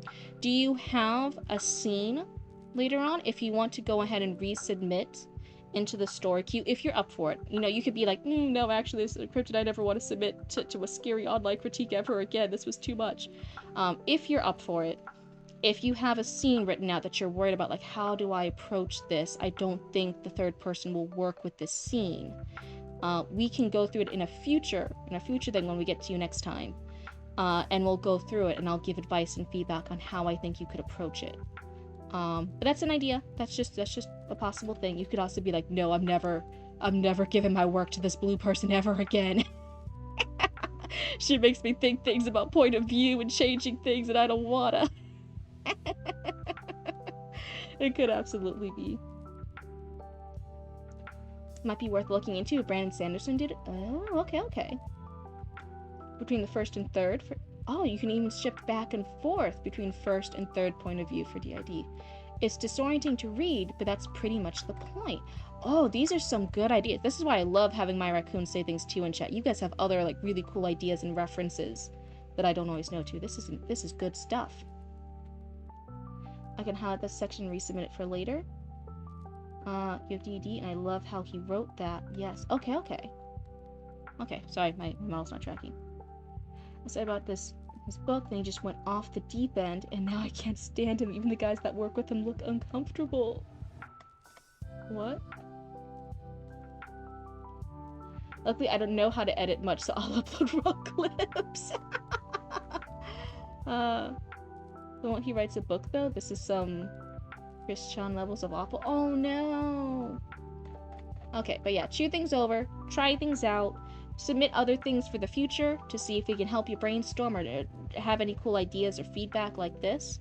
And otherwise, I want to end it off since this was your first one. Thank you so much for submitting. Thank you for trusting me and the other raccoons here with reading your work, getting a little sneak peek here, hearing our feedback, hearing our thoughts about what we had to say. I hope it was helpful. I hope there's some good ideas for you to chew on. Yeah. We're definitely interested in more if you're willing to share it with us. I know story submissions and critique are scary. 100%. You guys are very, very brave for submitting for critique. And this was Dunkin' Donuts' first submission they did for critique. And this is a a bigger ask. Normally with like a first time critique, I'm doing smaller little suggestions, not scare off my new raccoons. But here the biggest thing I could generally suggest was that point of view. And I know switching things with point of view is a big ask, but I genuinely think you can do it. And whichever method you choose to approach this with, you could pull it off. I don't think there's a wrong answer here. I think it's just whatever method you want to approach it with that you feel best. But otherwise, thank you so much for submitting. I hope it was helpful. And hopefully, despite the big ask with something as big and epic as point of view, it wasn't too scary. I hope you realize like oh no, like everyone here is friendly. We just want to like help you and give you some advice and feedback. Now, let me see. So Kozetsu's time slot is 11 p.m. to midnight. How big is the raccoon news? I've been trying to not read raccoon news at all. Because I didn't want to spoil myself. I want my genuine reactions live here on stream because I was really excited. So let's see here. So are we? It depends if Kozetsu's like off taking a little break, taking a little breather. They're not going to show up until a little bit closer to midnight. We could try doing a little bit of Raccoon 6 news. Thank you. It's a massive part of Romeo's story. I'm glad that we were able to give some ideas. And my raccoons there had some like really good ideas. The reference with Brandon Sanderson's tackled that before in third person. Someone saying it to alternate point of view. Those were all really, really cool suggestions. I like those. OMG, encrypted bootstream. I'm thankful you called them boots because I think, again, Roots is still hating the one time it was Toots. It was so funny. Oh my god, they still hate it. They still hate being like, they're like, okay, yeah, Boots is fine. Boots can be my evil alter ego, but Toots? They called me Toots? That's what everyone hailed the weave screen. I'm not hearing from Kozetsu, so maybe they're off for a little bit. So we shall do Raccoon 6 news. So let me see. I have to get everything loaded up. Hold on. I'm finagling stuff, and then right after Raccoon 6 news, we'll... Oh, you're just getting water. Okay. Shall we... Hi, Hayden. Do you want to go ahead then, Kozetsu? Let me scroll up and find yours. Let's see. Yours is towards the top. Nope. It's towards the top. Let's see. Because I know we have a limited time with Kozetsu. So I want to make sure they've been waiting so patiently. Yours is on a different site. It's not a Google Doc, it's a different site. We finished the prologue. And that we said was like very, You ping? Okay. It was very, very in line with the genre, right? Some people were really like, oh, is it really such a strong start? I'm like, for the genre, for the realm you're working with, the Chinese, fantasy type setting, absolutely for that web novel theme, I'm like, it works. So we went over I'm looking at it now. Teal Mountain Sect, all the different stuff. I'm like scanning over it real quick. And then it was this little junior who was actually like doing this little like tour group thing. Start off. The sounds of progressively louder name dropping aside, it was a mostly peaceful day in the sect. He just hoped that it wouldn't take too long to stop the brawl this year. He didn't want to miss out on the opening ceremony bows, a third year in a row. That's where we left off. There's someone writing a web novel here? There's technically multiple people. But yes, we have someone writing a Chinese, I'm gonna say it wrong, is it Zania? Chinese, like the historical fantasy one, like, I've only read, like, the MXTX stuff, and a few others. I'm reading some stuff by Priest now, so I'm very limited in my Chinese, translated ones.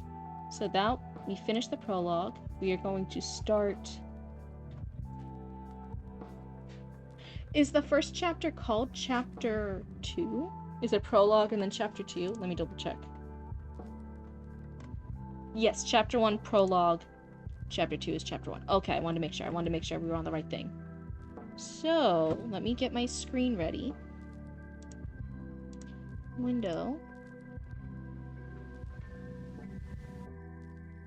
Did you know the longest running fantasy story by one author is a web novel? I believe it. That absolutely sounds believable. Okay. Let me maybe shrink this a smidgen. Because they have cool artwork on the side I want you guys to be able to see. Let me shrink it down a smidgen. Let's go, let's go. I had to change the name on the side too. But on the other hand, yay, Kozetsu, we finally have you in here. You've been waiting so long. Thank you for being so patient. What's that? Let's see here. And then I'm gonna change it. We are working with Kozetsu. What you doing in the kitchen, Roots? Oh, what you eating? Ooh. Koi Zetsu. Yes, okay, I spelled that right. There we go. Hold on. I'm arranging things. I'm doing some house. Nope, that's not right. Okay. How's that for everybody? How's that? Is everything looking good? It's like 40 million words or something like that. Wanderings in, I think. Okay, Wanderings in. Nice, nice. What a cool little fun fact. None for me. I've already had so much junk food today. But please eat them. I don't want them going stale. So if you want to have any of those, please feel free. Oh, do you want to say hi to the raccoons? Hi, raccoons! I don't know if you guys could hear them, but they said hi. The Wandering Inn. Oh, did you hear that? Commander Roots said you guys had to be nice. Yeah. But otherwise, hi Luna Tuna Fish. Which is just sort of alright in my opinion, to be honest. There's a lot of structural issues as a result of janked planning. That can definitely happen with it. It's one of the things that's especially, I think webcomics and web novels have that similar thing, is sometimes there'll be a person who gets just really excited to start a project, and so they just start it, which is totally valid. I would rather you start it than not do anything ever with it, than just be caught up in your head. But then they started it, but they didn't plan it all out, and so they're like, no, and then it fizzles out. It happens. It happens. That's part of the thing. That's one of the things we love webcomics and web novels, but it's also one of the things we know it's a common pitfall for a lot of those creators, that they jump into it without having fully planned things out. It happens. We gotta behave now. Oh my goodness. So this is chapter 1, chapter 2. So let's see. Year 658 of the stable era, 14th day of the 4th month. I know some of it can't be... No, that's the wrong thing. I'm clicking on the wrong things. Is that a little bit better? I got so many things in OBS and I keep clicking on the thing I don't want to click on. Can anyone else relate? Is that good? I'm watching How Dare You, a Chinese isekai. A drama romance with an apothecary diary setting. It's pretty good. Ooh. So you're watching it. So it's not called an anime when it's the Chinese one. Is that the Danmei? The Danmei? Is that it when it's animated? Am I getting the words right? I'm still a baby fan for the Chinese animes and web novels. Sure. That was a one-hit KO. You could have just corrected me. You didn't have to shoot me in the pride like that. It's the Donghua. Okay, it's the Donghua. It's the animated one. It's the Danmei when it gets the graphic novel. Is that it? Am I completely off base? That's the Donghua. Yeah, see, they corrected me. That's fine. I'm happy to learn new things, but there's the sure. Just hit me with a shovel next time. You're doing so good, Cryptid. You're a little pat on the head. I was excited to have you here and read your stuff. You're being so condescending to me. It's okay, it's okay. I'm a failure and I know it. It's fine. Everyone, Kozetsu, don't listen to this. It's not about you. Everyone else, psst, psst, psst. Right after this stream, abandon Kozetsu. They're never coming back. I'm kidding. I'm kidding. Oh no. Oh no, it's not Kozetsu. It's Kunst. Oh, my eyes just saw the K name. Kunst, you misled me. I thought it was Kozetsu saying it. Speaking of Chinese animes, they started Release That Witch, pun unintended, lately, and it's a pretty good isekai with a good budget. Ooh. Did you see my story about the keys? I don't know. I'm not sure. I don't think so. I just remember you mentioning in chat before, like we had the little keys bit. Once a friend and I tried to make a multimedia comic. The idea was for it to be a physical comic and come with a CD of music since it was a story about a band. I made the rough draft of the comic for him to draw, but with good artwork, and I composed the music. When I gave the original artwork to my friend, he lost it during an acid trip. Oh no, my heart. Not Kozetsu catching strays, just sorry, because I saw the K username. They both appear as red to me, so it's Kunst and Kozetsu. They look similar to me because I don't have my glasses for the eye tracking. So I was like, Kozetsu, how could you? I'm trying my best. It's little Kunst over here making fun of me. Pot of stuff when it was releasing. Yeah, it definitely sounds cool. Sometimes I get a little like, I don't know, with the multimedia stuff, because sometimes it's really ambitious and people don't follow through. But you were actually doing the work. You had the rough drafts done. You had it written out. You had the music you made, and then stuff got lost. That's heartbreaking. I'm so sorry. Studio to smooth out the rougher patches.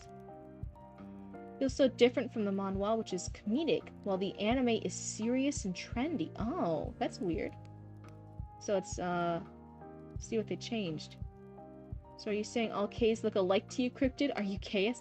I can't be. I'm a K. I'm a goddamn Caitlyn in real life. Come on. Slipped and shipped. Clipped. Oh no. Cancelled. Okay, everyone, it was nice knowing you. It was nice knowing you. Goodbye. I'm canceled again. I'll see myself out. Good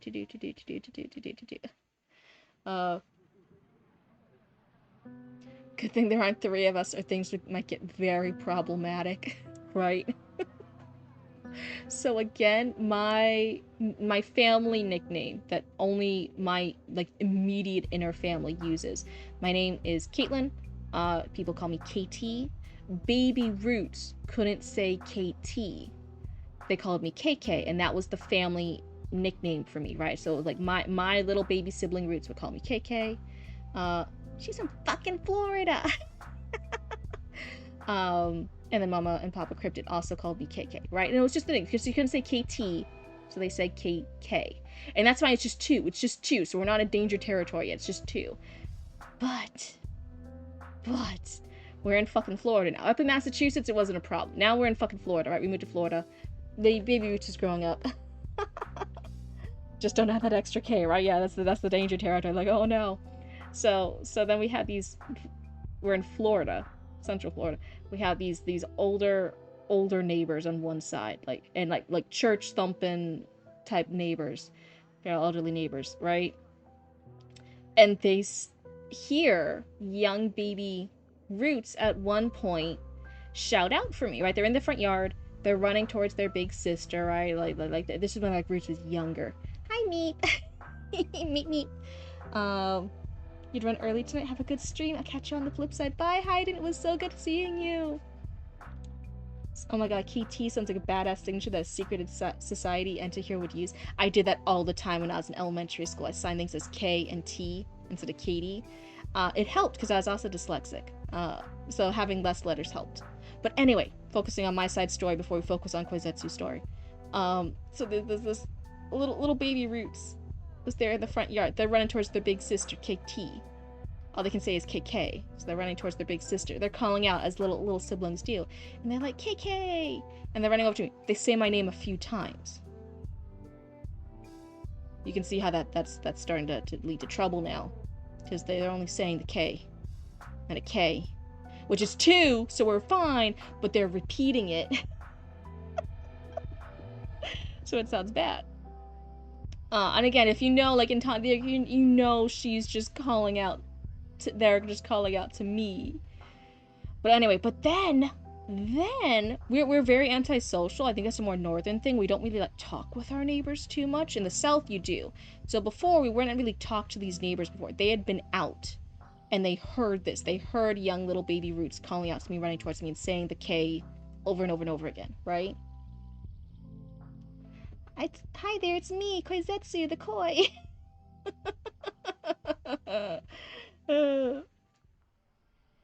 Shaken, not stirred.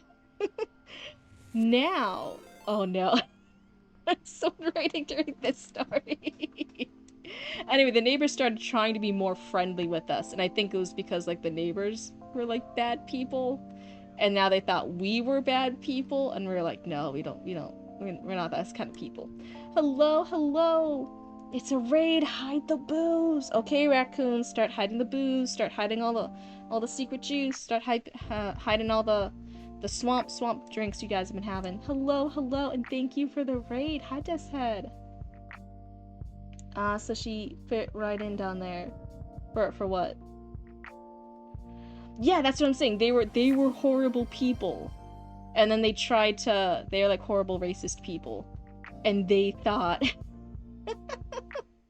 how long it would take me to stream my stuff. It's all good. They now thought, because they heard that we were terrible people, so they tried getting buddy with us, and they started saying some horrible racist shit, and then we were all like, no. And like we backed away from them a bit, and then they were like, oh, they miscalculated.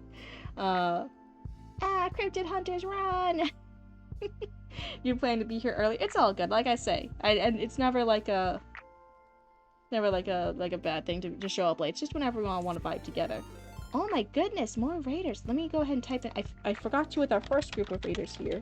Let me go ahead and be a good host, and I'll type welcome raiders, so that way they see it even if they're in ads. But otherwise, we're going to start reading Koizetsu, because poor Koizetsu's been waiting a hot minute. They've been waiting 18 minutes for me to start. Yeah, double raid. This is crazy. Welcome on in, raiders. Let's see. So we are reading chapter 1 of Koizetsu's. More cryptid hunters. It's okay. I think they're friendly. I'm blue. How could they possibly know I'm a cryptid? They'll never know. But yes, hello everyone. You come in at just a perfect time. We are just starting chapter 1 here. You haven't missed anything. This is the perfect time. Hope you have a good rest of the stream. Thank you so much, EJ. That's very kind of you. Cryptid enthusiast. That's right. We're all cryptid enthusiasts here. So we're going to read chapter 1. It is for a Chinese fantasy web novel. So we're going in mind with that. It might break some genre conventions for us. Don't look. It's all good. So Chow Ren took a step towards the back to blah blah blah blah blah.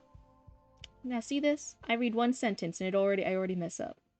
But yeah, so for anyone new here, you guys can also give comments and critiques. You can ask questions to Koizetsu, as long as we are all nice, right? This isn't a thing to tear apart a writing piece. This is us all trying to be part of a writing group together and build each other up and give advice and feedback. So you guys can also like read along, ask stuff. Koizetsu might answer in chat. But otherwise, let's go ahead and get started. And this time I'll actually be able to say words. Chow Ren took a step towards the back to solidify that he wasn't going to get involved in hierarchy fight for line supremacy, and then several more to join up with the half of the group that seemed content to spectate. Oh. Redeems Cryptid does taxes on stream? No. Dude, taxes scare me too much. I'd never do that on stream. That's an extra level of anxiety. And also wait for Raccoon News. That's right. As soon as we finish Koizetsu's, we'll be starting Raccoon Channel 6 News. Very exciting. Using his background so I can literally focus on my writing. Good luck. I'm not so sure I help people focus, so hey, best of luck. So one note here. I know we just read the first little bit, but I am noticing right away that first sentence is a run-on sentence. I'm wondering if we could split it up a little bit to make it both more easily read, more like add more clarity to it and help with that impactful start. So it's actually kind of funny though. They approached you to welcome you to the neighborhood, saying, "Welcome, Professor Katie." Oh, no, yeah, it wasn't. It was horrible. They thought we were horrible racist people, and then they said racist shit to us, and we were all like, no. And remember, this is when we first moved down here, so we had like the thick northern accents, and Mama Cryptid, right? Her maiden name's Fernandez. Okay, like we don't fuck with that kind of shit. So like again, like they were like saying all this racist shit to us, thinking we were that kind of way, and we were all like, no. And I don't think I was there for it at the time because I was young. I was still like a younger cryptid. I think Papa Cryptid was still the heavy northern Boston accent, right? I think they kept trying to like do neighborly stuff with us and being buddy buddy, and he eventually had to like tell them off in like some really harsh words with that thick heavy Boston accent. I think he basically had to tell him to like fuck off or something, right? Because he's like, no, we don't, mess with that kind of racist shit around here. You ain't getting us. Oh no. I fear that my help was very intense. Oh, okay. Just had such a good story idea while planning, and it's kind of a spoiler, but I also love it so much. Oh, that's fantastic. Make sure you write it down. Write it down. Don't forget to write it down. That's so important. But yeah, so fun fact over there. They our first introduction to neighbors in the South in Florida was like racist people. They thought we were one of them, and we were like, no. Get out of here. And we still are neighbors with them to this day, and we just don't talk with them. Horrible shit. You guys, did you guys know you should like make sure your neighbors are actually good people before you live somewhere? Who knew? Who fucking knew? That's like something you gotta be worried about down here. So my first critique was like, hey, there's a run-on sentence here. But let's go ahead. As he had so many times in the past, he thanked his lineage for sparing him from this conflict. As a middle son of a middle branch of a middle family, nobody was relying on him to maintain the family's reputation. Ooh, so I like this character. I like this idea. He's so middle of the road. Nobody's expecting great things from him. I think that's a great dynamic. I wish you could. You wish you could replace my neighbors. Hey, listen, they're really old. They're like really, really old. Nature will replace them soon anyway. It's just a waiting game at that point. Is that too morbid to say? Oopsie. But yeah, it's just a waiting game. So let's see. So I like this. So let's look at this one. So most of these, I think I had this for your last time critique. I know it's been a while, so I'm like refreshing my mind. What was my critique last time? I think we did say, because that's that there were issues with maybe run-on sentences or long sentences, not having a lot of sentence variety. I'm definitely seeing that in this first paragraph. Actually, the first paragraph is just 2 sentences. So yeah, I definitely think it could be split up a little bit, and that would help with the reading flow. Nah, it's not. You want a more fast action. Listen, I do too, but I don't want to be in a Florida jail. I don't want. I'm not meant for a Florida jail. It's scary in here. I think it might be redundant. So, as a middle son of a middle branch of a middle family. Oh, okay. So I'm thinking within, especially historical fantasy Chinese families, there's different branches of a family. There might be the main branch. You are part of the main lineage, right? Like the head of household, you're the direct family members. That's the main branch. But then if you have something like, oh yeah, cousins, child's, nephews, things like that, that's then becoming like outer and outer branches. So there's an inner branch. There's the way outer branches. He's a middle branch. He's like a cousin. He's not the main family. He's not a way out here, cousins, nephews, twice removed, blah, blah, blah, blah. He's just a middle. He's just a cousin. So that's what I got from that. But now I'm looking at it again. Of a middle branch of a middle family. Maybe you're right. Maybe that is redundant. Maybe it could just be middle son of a middle branch family. Oh no, maybe it's the middle branch of the family, but the family's also middle. They're not a high-ranking family. They're not a low-ranking family. They're a middle-class family. So, okay, no, I get it. So yeah, maybe you rewording it slightly to make it clear. So middle son, the middle branch of the family clan, and the clan itself is middle class. I get it. I got there. My brain's working. But yeah, I think it could be rephrased for clarity. Middling. Okay. Middle son of a middle branch of a middling family. It could work. I'm not entirely sure. I don't know if I have the fix in my head. I'm just saying. I think maybe just like highlight it. Just think about it. Yeah, middle class would read better. But you do like the repetition. I do like the repetition. That's what I'm saying. I think we just need to rephrase it for clarity. It just needs to be reorganized a bit. Oh, thank you for the follow. And hey, I hope you like hanging out with the Cryptid cult. Yeah, middle class would be anachronistic. Okay. Middle family. So I think just reformatting the sentence structure. So that's why I say maybe making multiple sentences, having one sentence be like he was the middle son of his family, and that's like a sentence. Even his family name, right? The Chow clan. I'm probably saying that wrong. I'm so sorry I butchered it. But his clan was even just the middle branch of their clan, and even their clan was just a middle family. I think splitting it into two sentences for clarity then fixes your issue, and then you don't have to change and use anachronistic terms. So yeah, that's why I'm saying that the run-on sentences is what's getting you. That's what's tripping you up. In a way, it was a very freeing existence.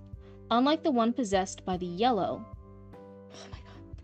Unlike the one possessed by the fellow in the yellow robe, who was currently trying to push a blue-haired rival out of the line.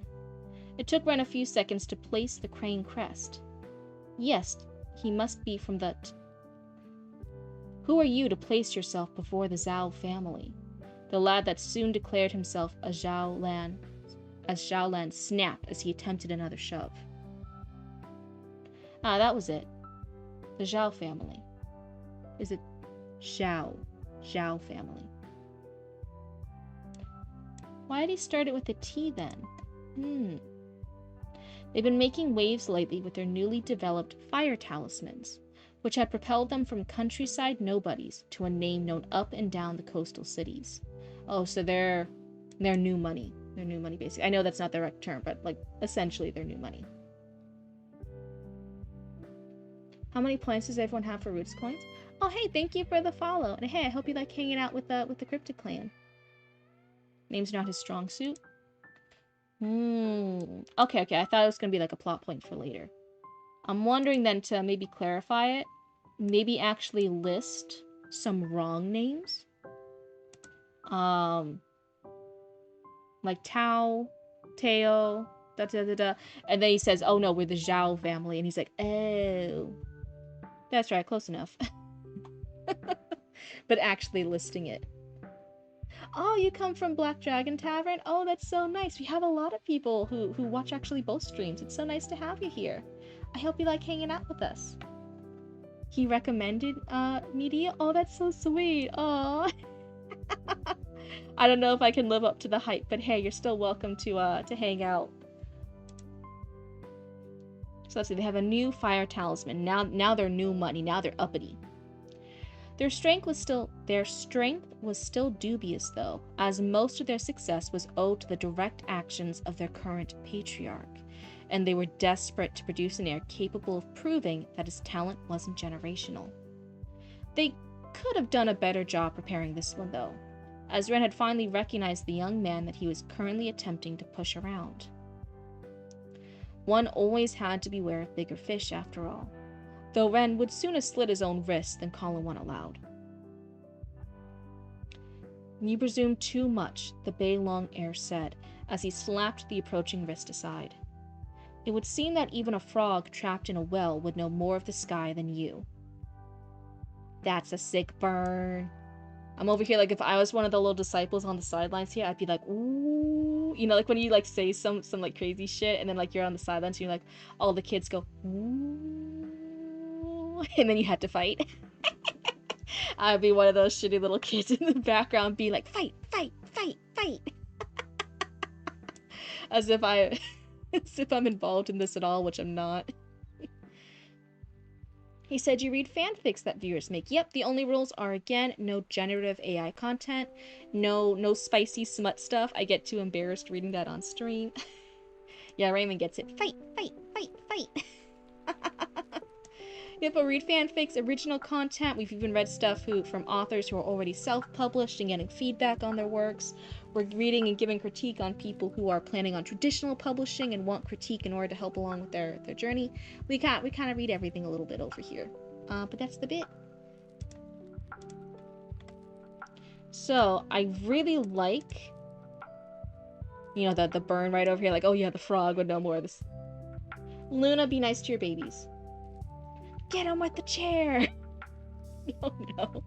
I think the cats heard me say fight, fight, fight, and now they're over here thinking about it. But I am noticing, there is some maybe lack of clarity on what we are seeing. Like, which one is the Beilong heir? Is that the one that the Zhao family man is pushing? So I finally recognized the young man that he was currently attempting to push around. So again,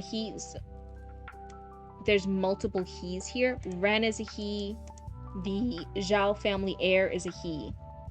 And then the person being pushed around, I'm assuming, is also a he. So is this, as Ren had finally recognized the young man, that he, as in Ren, was currently attempting to push around? Alright, I'm thinking as a reader, this is he,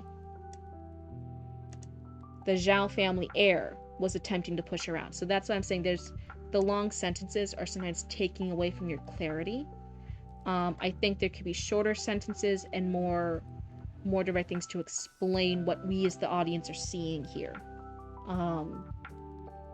Let's see. Pa, who are you to claim that you deserve to stand before me? Zhaolan spat, one drop coming suicidally close to making actual contact. Do you really think your family possesses the prestige to be placed before my Zhao family?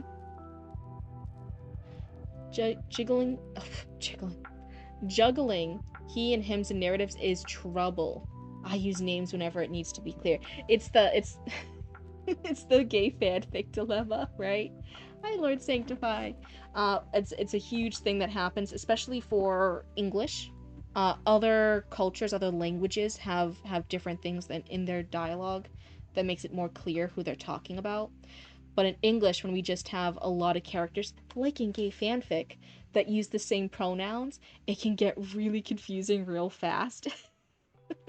We're like, wait, who pushed who into the tire tracks? Wait, what? Who took whose bag? Wait, what? Because they all use the same pronouns, right? So it's like the gay fanfic dilemma. But here we have a lot of characters that are all using he, hims. We're being introduced to them at the same time. So now we're trying to struggle as readers to be like, wait, okay, I think Zhaolan is pushing the Beilong heir, and then Ren is just watching, and we're trying to do the math, right? Like that the little meme with like all those numbers flying by your head. That's what I'm saying. I think the long sentences are blocking you here, and we need some shorter ones to give us some more info on what we are actually seeing. 7 stream streak, thank you so much. Let's see. If your family was twice as renowned as it is, you might have had the chance to be invited to the least of my family's banquets. The young dragon snorted, knocking Lon aside with a contemptuous flick. But I suppose that's to be expected from a bumpkin such as yourself. So quick to mistake money for class. Ooh, the Bailong? The Bailong heir is not fucking around. The Bailong heir is not fucking around. That's who I'm placing money on. I'm placing money on the Bailong heir. A writing buddy of mine said this is why character voice can be so helpful. If you can give a character a specific style of speaking, you always know it is their voice. But in this particular case, with this particular paragraph, we're being introduced to them so soon. Right, this particular line is before they start speaking, as Ren had finally recognized the young man that he was currently attempting to push around. We don't know who these characters are yet. Later on, once we're introduced to them, which now we're being introduced to them, right? So now we already know the Bailong heir's got some serious burns, right?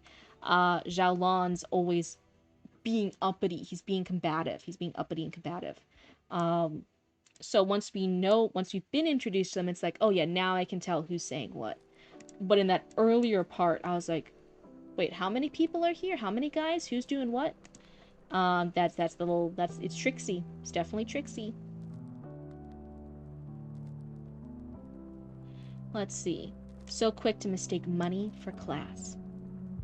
Despite being at the same early stage of it's Qi, right? When it's the QI, I think it's Qi.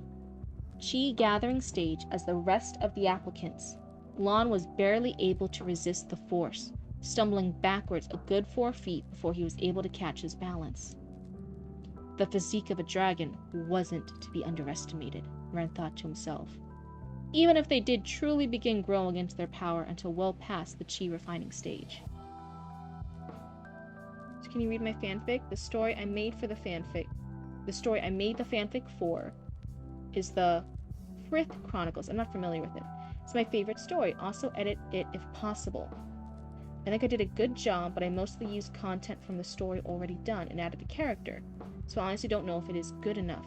Well, one, it is for critique. We give 1 or 2 little bits of critique as we go, and I'll point out things if I notice it. But it's not like a, it's not like a full editing session where everything stops and we're like go through it line by line. We offer edits. But you can submit to the story queue, which, oh man, I guess I forgot to say, we were so quick to jump into stuff today. If you want to go ahead and submit now, you can. Just read the rules in the Discord. It's everything's in the Discord. You'll see it. But today, after today, I will actually be, and this was a really hard choice to make, I will be temporarily stopping submissions for the queue. Because it is getting really overwhelming. There's a lot of people still waiting a long time.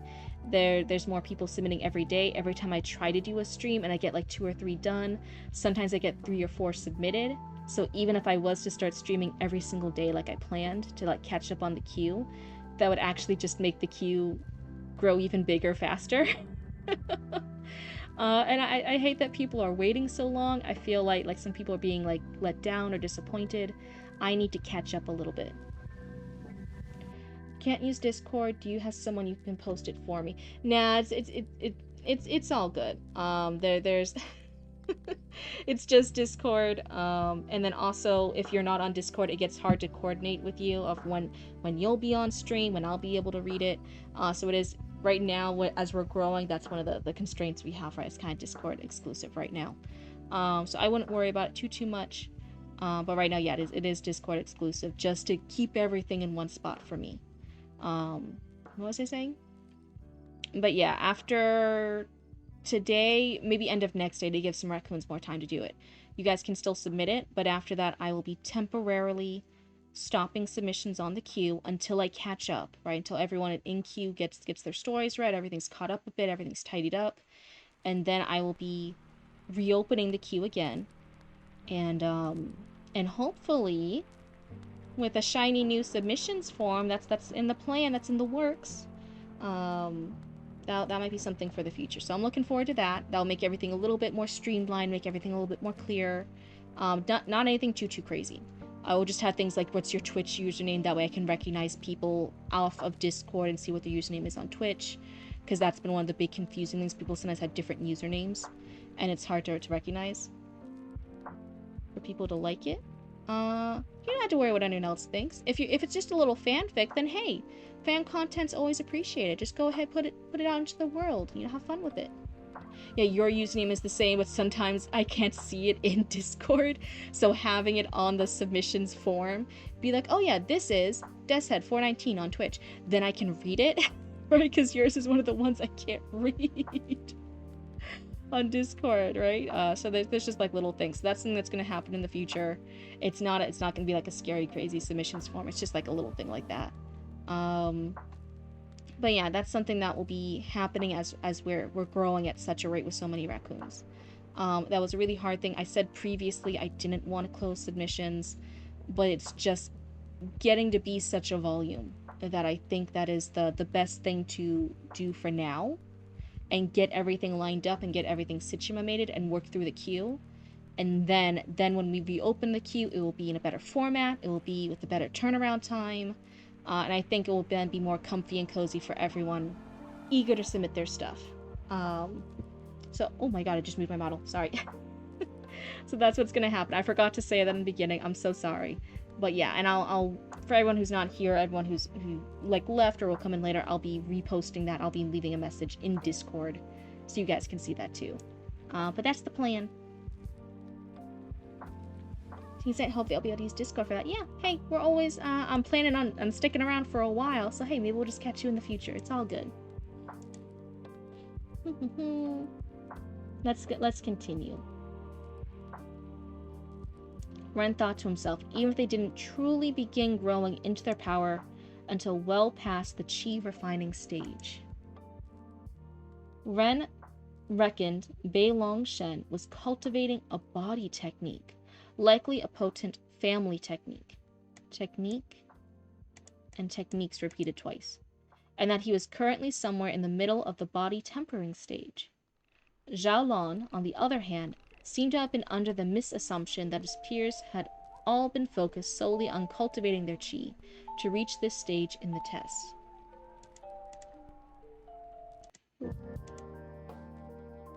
Yourself about things taking you out. You're doing a great job. I feel like I wasn't worried about growing at a fast pace. Again, I didn't expect anything to happen. I thought I'd still be learning how to just work my model on screen for a year, because I thought nobody would be watching. And then now that, you know, I'm so grateful, so thankful that people are watching and engaging and interacting and stuff. But now that people are watching and wanting that feedback and stuff, now there is kind of in the back of my head like, oh shit, now I actually have to like make it good. It's okay to fuck around and do bullshit when nobody's watching, because who the fuck's watching? You know, it doesn't matter. You get that growth, you get that learning curve, and everyone's still been so patient and wonderful and kind while I've had this learning curve in front of an audience. Past me is wrong. Yeah, past me was so fucking wrong. But that does mean that all that these awkward, gross spurts as we finagle stuff, as we change things around, as we adjust, that does mean it happens in front of you guys, in front of an audience. It's just our little awkward teenage phase. We're just, our channel, our account's growing through puberty, that's all. We'll emerge as a beautiful swan, it's fine. Meep, meep, meep. There's a hunger for writers to get feedback and to explore fiction. Not surprised you took off. You see, that's because you have a brain cell. And past me didn't have a brain cell. Do you see the problem? That's what happened. And I was like doing so much research on yeah, they're just having a little fun doing meets back and forth. It's all good. Wouldn't it be so fucking hilarious, Bitzer, if it was like a if you like offer up like me ? And then everyone turned at you and was like, no, you did it wrong. I'm kidding.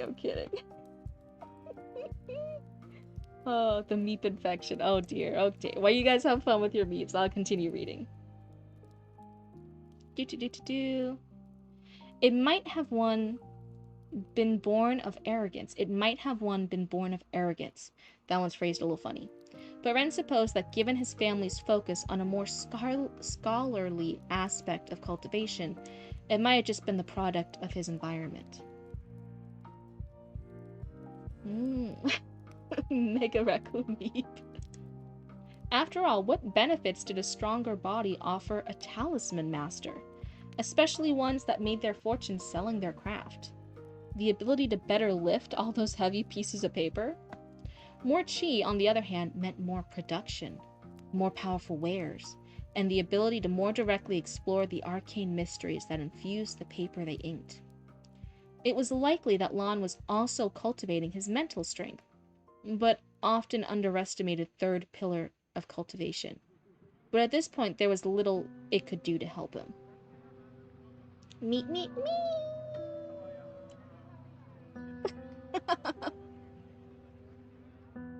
Oh, you're Aussie, Aussie, Aussie. Okay, okay, okay. Oh God, how are you? I'm a Floridian, which is the Australia of the U.S. So like we're kind of like cousins. We're kind of like cousins, you and I. Okay. What did you say about my mother? And the Aussie. Okay, we're like cousins.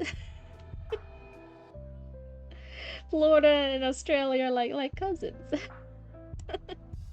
Unless, no, Austria doesn't use that. I was about to say, unless you mean like Austria. But I'm like, no, I don't think they call themselves Aussies over there. Okay, I went to the loo, and when I got back, the monitor with the stream had shut down? Am I shut down for anyone else? I appear on my OBS. Anyone else having that problem? Let me ask in chat just in case. Any else having that problem? Same flavor of maniacs in Florida as you get in Australia.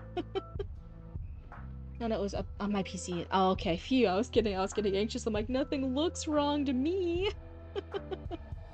Okay. What was the browser? So I just reloaded and here you are. Okay, phew. Yeah, for my screen I haven't crashed yet. So phew. I was getting worried.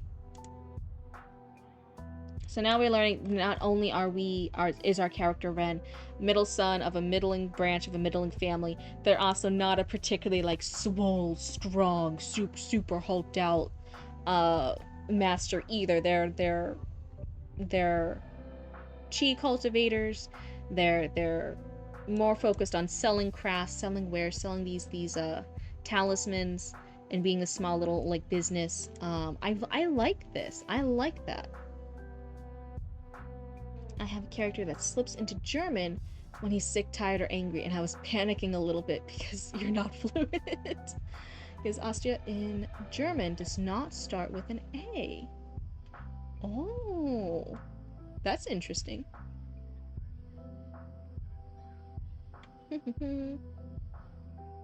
Ah, Shen, I see that you have somehow managed to grow more imperiously impetuous since we last met. Another youth in a red robe said, unsleeving a fan. So now this is another kid. But then again, it's about what one would expect from a snake with delusions of grandeur. He opened it with a quick snap, red chrysanthemums and peonies undulating as he gently fanned himself. Li Han, he breathed, eyes narrowing. So again, see it says he again. I'm assuming it's about Shen. Now I'm trying to see his full name again. But I'm not entirely sure. Ah, Shen, I see that you have somehow managed... Oh, wait. Li Han, he breathed, eyes narrowing. I assume that you'd have kept quiet because you remembered the way our last encounter ended. The more I write him, lol. I can read German better than I can speak it. Nice. Sometimes our German neighbors call us Oistis because... Oh, Österreich. Österreich. Is the... What's that? Now that just sounds like ostrich. No, nobody... Listen, I always said I'm a cryptid that's gonna try her best. That doesn't guarantee it means it's gonna be good. Nobody judge. If Papa Cryptid was here, he took German for a few years, he can do the German accent. I guarantee you he'd laugh at me for how fucking bad I butchered that. And he would come in and he would do like this big booming German voice, German accent. He'd be able to say that. And then I'd be like, oops, sorry, my bad. Oi. if you don't have that letter. So the OE, is that an oi? Oi? Oasis. So it'll be oysterish. Oysterish. I don't know how you say that O1. Oopsie. Ooh woo. Yeah, Otherelic, you're right. Just ooh woo your way out of everything. Every time you fuck up something, just go ooh woo, my bad.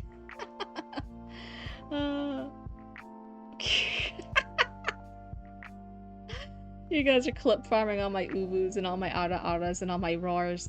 At the end, you have to understand it's free currency to me. It's get your clips now, because by the time I do my 1000th, like it's gonna be, no one's gonna care anymore. Everyone's gonna be like, oh, it's just Cryptid always does uwus and ara-aras. Like it doesn't matter anymore. No one's paying attention to it. You was practicing umlauts, and my old roommate thought I was having a stroke. Whose bad was that? My bad? Oh, whoa. Patreon stuff posted, yay? Oh, what, I don't have Patreon stuff. What Patreon stuff are you looking at? Or whose? Now I get on with today's free story. Oh, is it for something here? Oh. So only a fool would expect such a dubious fluke shake my resolve. Li Hong laughed back. My Dao heart remains firm. Oh, you've been posting your Patreon stuff. I was like, wait, what Patreon stuff's happening? Oh, that's so funny. Oh, for Zoe the Archivist, you still here? Roots answered back in a text message. You were asking earlier, like, oh, what if Commander Roots, what would their therapist animal be? They decided on a hamster. They want, for some reason, a little hamster. Little hamster will be the therapist. So let's see here. When you see Cryptid, is mommy? Sorry. Mommy? Sorry. Mommy? Sorry. I always said, please, no, I'm not a mommy. Don't call me mommy. It's gonna bring in the wrong crowd. It's gonna throw off the vibe. You could call me Auntie Cryptid if you had to do anything. I'm like that big sister. I'm that cool aunt who's not really cool, but just because she's older, you think she's cool, even though she's kind of cringe. That's it. I can be an Auntie Cryptid, but that's it's not a comfortable language to learn even as a native. Nice. Oh, you've been on TikTok too much? J-Story goes out live to the interwebs as a kind of advertising of my elite fictioneering skills. Ooh, trademark. Hold on, sorry, I had to trademark it before I get sued. I had to say the trademark. So, Jared, feel free to shoot you a message. Oh, that's so nice. Someone say Tommy Mommy? I don't know why you guys keep thinking. I'm over here literally going Ara, and being like a fucking dork on stream, and you guys are like, that's a Dommy Mommy? That's a Dommy Mommy? And I'm over here like, have you guys never seen a Dommy Mommy? That's so sad. Oh, you poor babies. Your poor babies never had a Dommy Mommy. That's so upsetting. Now someone said someone said dummy mommy? What the fuck? The fucking shade! I show up here every other day. I hang out with you guys for hours and you dare insult me like this. Hi, T. I was saying like I wasn't a dummy mommy, and someone corrected me and said, no, we didn't say dummy mommy, we said dummy mommy, and I'm like, I'm still shook. The fucking shade. That's so mean. Oh no. T's been here from like the beginning. T's been in and out like since I first started streaming. The 3 hours, OMG. The 3 hours OMG Ara Uwu compilation on YouTube's gonna have 4 million views in a week. Please no, I can't handle that stress. physics is killing you slowly. Okay. But yeah, so T knows. She knows I'm just a fucking failure hanging around here. Super mega ultra blue, but mommy Dommy. Mommy Dommy? Isn't it supposed to be Dommy Mommy? Cryptid confirmed. Not confirmed! You guys are just bullying me. This is bullshit. Not an Oni. So my Dao heart remains firm. So quite unlike your leg then. Oh, these guys are throwing shade. I could say the same about your wrist. If that's the best you can do, I can see why they think you could have won. I can see why you think you could have won. Oh my goodness, hello and welcome on in, Raiders. Let me go ahead and welcome Raiders in chat. Welcome Raiders. I had to cough real quick. Hold on, I'm gonna mute the mic. Hello, welcome on in. Oh god, it's Scotty. Why are you saying it like that? Howdy, yeah. It's doing good. We are, let me actually see. We are almost done with chapter 1 of Koizetsu's web novel that they're working on. So welcome on in. We're giving feedback and critique with anything we think could help. But otherwise, hang out, have some fun, cozy vibes. Everyone in chat has been bullying me, so if you're not here for the reading and critique, if you just want to bully me, then apparently that's what's happening. All my mischievous, naughty raccoons in chat are being mean to me. But otherwise, have fun. Oh, that's what they do to me! They mean to you too! Oh no. Where's the respect? You know, where's the respect? You know, where's the... T says, I never bullied you. I never bully. Okay. I guess not all my raccoons are bullying me. But those naughty ones over there. Use your sippy since someone did a hydrate or dihydrate. Thank you.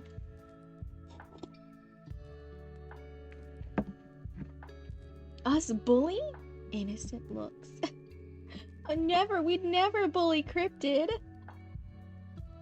I'm taking notes if I ever stream. Not as cute as Cryptid, but I guess I better get thicker skin.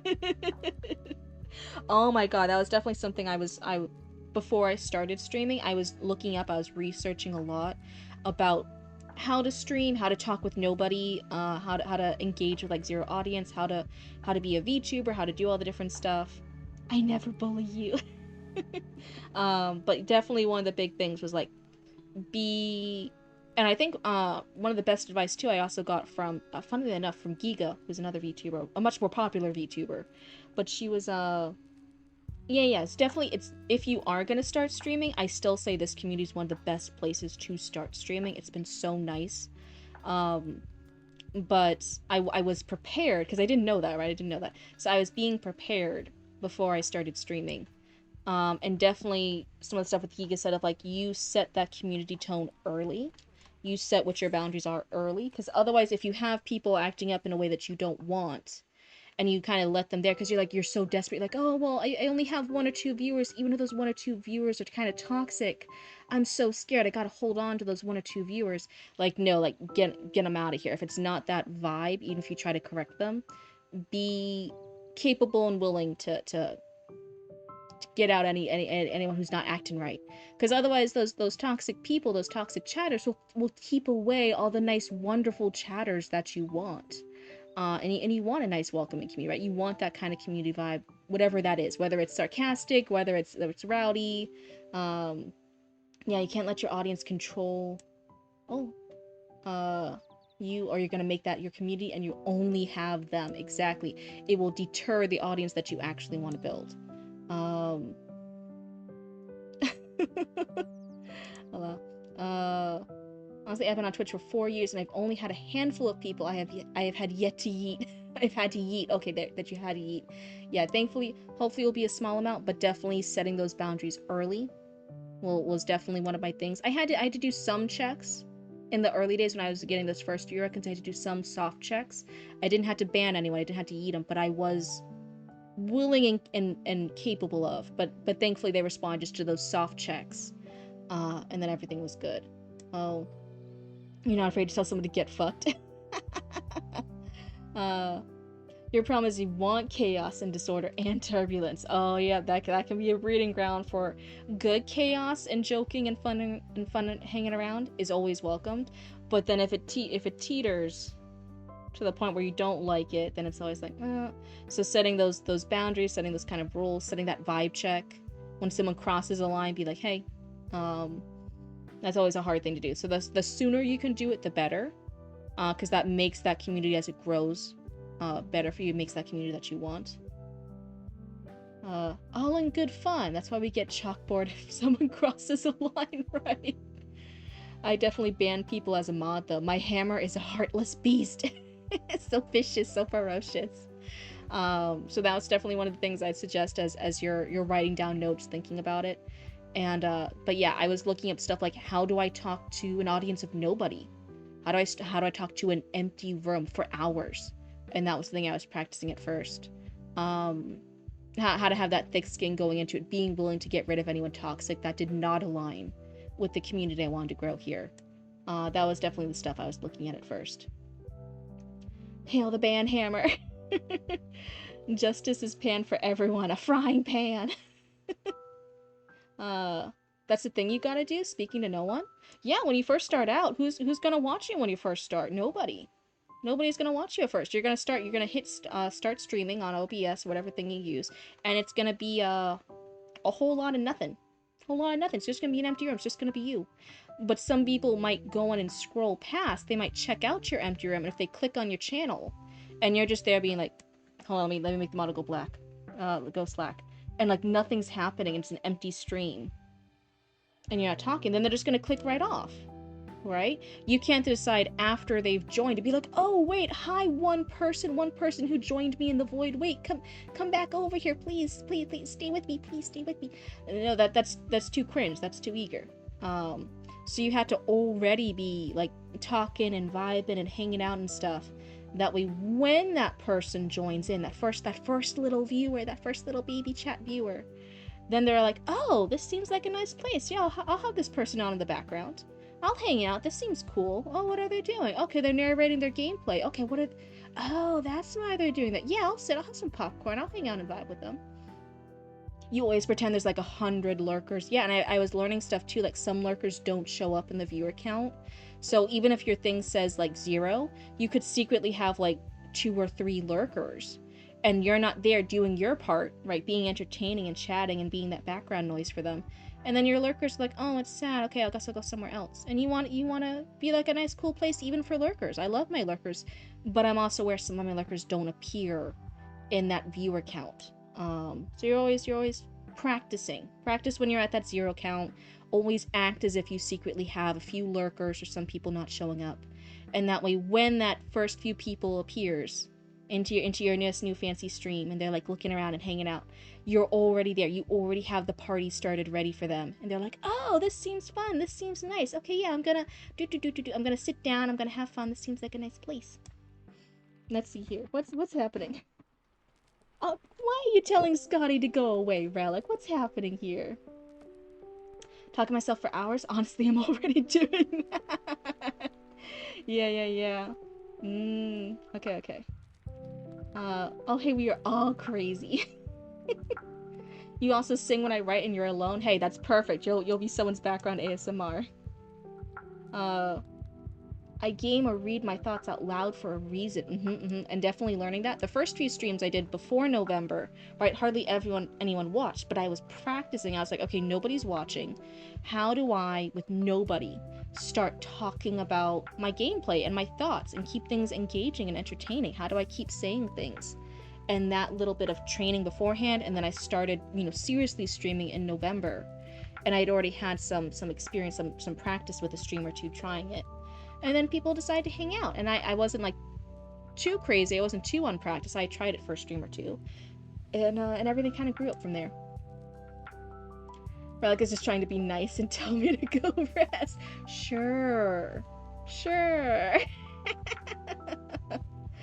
I sing when I'm stressed, which makes for some funny boss fights. Yeah, thinking out loud, but not even just thinking out loud. Thinking out loud on the fly, being coherent. I'm not always the best at that one still. You guys get my ADHD rambles sometimes, but being entertaining. Sometimes I'll even have thoughts I'm juggling and I'm like, okay, now I have all these thoughts about a piece. Now what's the actual helpful thought? And I have to like be saying that thought while then in my back of my head I'm verbalizing that first thought, right? Okay, here's some helpful critique. I'm saying that with my mouth, blah, blah, blah, blah, blah, blah, saying that to chat. Back of my head, I'm already going. I'm like, okay, well, what's the next thing I'm going to talk about? Who's saying this in chat? What's a topic I can bring up with?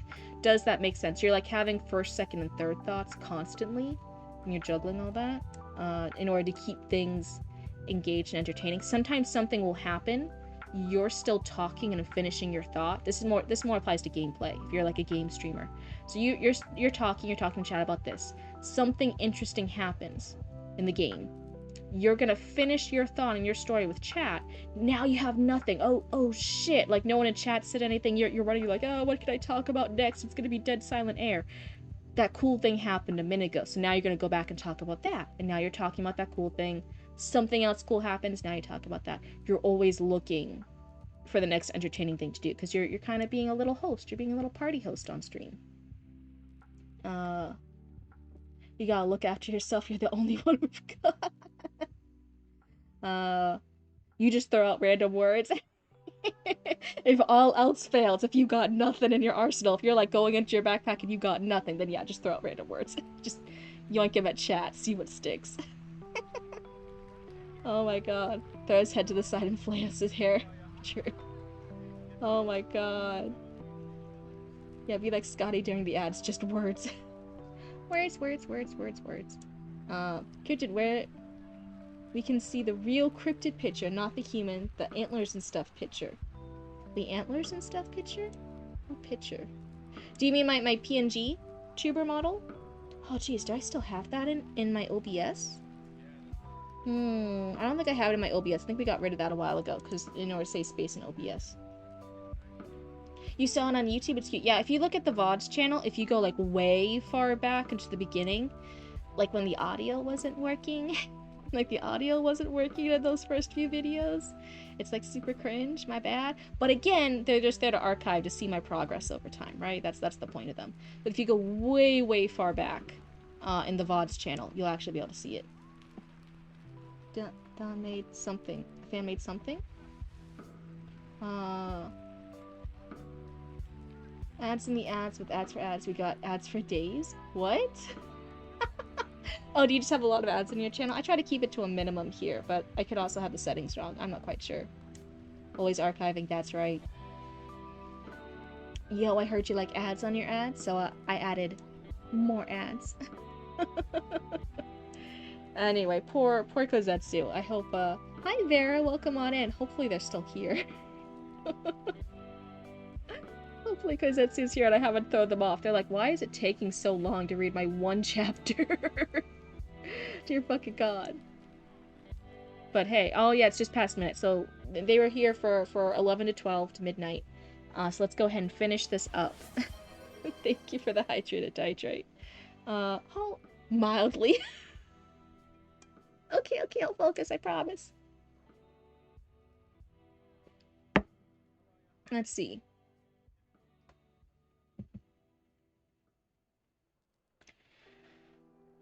I can see why you think you could have won. Only a loach like you would cling to a single victory like... And only a stray cat would claim that refusing to change its stripes made it more like a tiger, Shen interrupted. And yet here you are. Li-Han snapped his fan shut at this remark, his face moving a shade closer to the flowers that decorated it. You dare? Let's continue on to the chapter, that's right.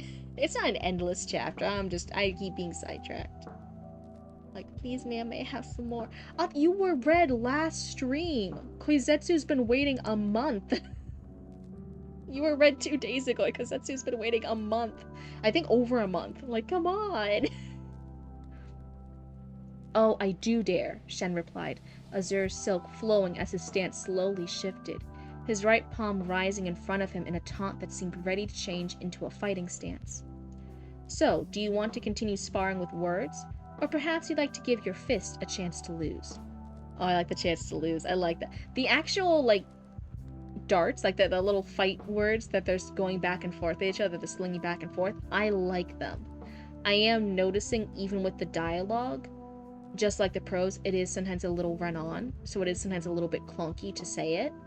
But the actual insults they're saying, I like them a lot. They're really fun. They're really good. To keep focused. No, don't do the keys bit. No, wait. Wait until I have a book to read. No stuff to post, that's all. Okay. Li Hong growled at this, ears flattening as he tossed aside his fan and lunged at Bai Long Shen. Wait, are these animal people? Koizetsu, let us know, were these animal people? As he tossed aside his fan and lunged at Bai Long Shen. The latter laughed, catching his hands as the two began trying to outmuscle each other. Should outmuscle have a little dash between it? Or is it just one word like that? I'm not sure. I'm saying that genuinely as a question. I'm not sure. So it's not a correction, I'm just asking. Things only devolved from there, as Zhao Lan tackled Shen from the back, and the three tumbled into another group of arguing applicants, all of whom immediately took great offense with the interruption. And that, Ren thought to himself, as the rest of the applicants began to egg the combatants on, was why having no expectations was so great. Aside from avoiding scandal and diplomatic incident, the only thing that he needed to do was diligently cultivate to the best of his ability. After all, he was just one of many members of his clan training with the sect. His family was always in need of more cultivators, so there would always be a role waiting for him once he reached beyond the chi refining stage. And should he reach even further beyond, past the golden core stage? Well, those thoughts of influence and status could wait for once he broke through. Then he'd have a few centuries to think it over. It's not flagged by my spell check, outmuscle. According to Google, without the dash is correct. Oh, thank you guys for looking at that up. Okay. Outmuscle is a cromulent word according to Cambridge. I don't know what that means, but that sounds fancy. You guys are really quick to answer. Thank you guys for double checking that. I learned something new today. At the moment, he was content to take his time and enjoy the fact that he had little to lose and everything to gain. That, and maybe the sight of Bao Longshen and Li Han trying to grab at each other in midair. The cultivator guiding them seemed to have tired of their struggle and had trapped the squabbling lot in translucent jade bubbles. Ren hadn't seen the man deploy any sort of artifact, so unless his sleeves were concealing it, that placed him solidly in the golden core stage. 10 stream streak. Oh, thank you. You've streamed 10 times since I met you. Oh, so you've been here for the last couple streams. Oh, that's so nice. Thank you so much for hanging out with us. Cromulent is a seabird. Oh. I think you're thinking of cormorant? I was thinking Simpsons. I don't know any of this, so those are words. Oh my goodness.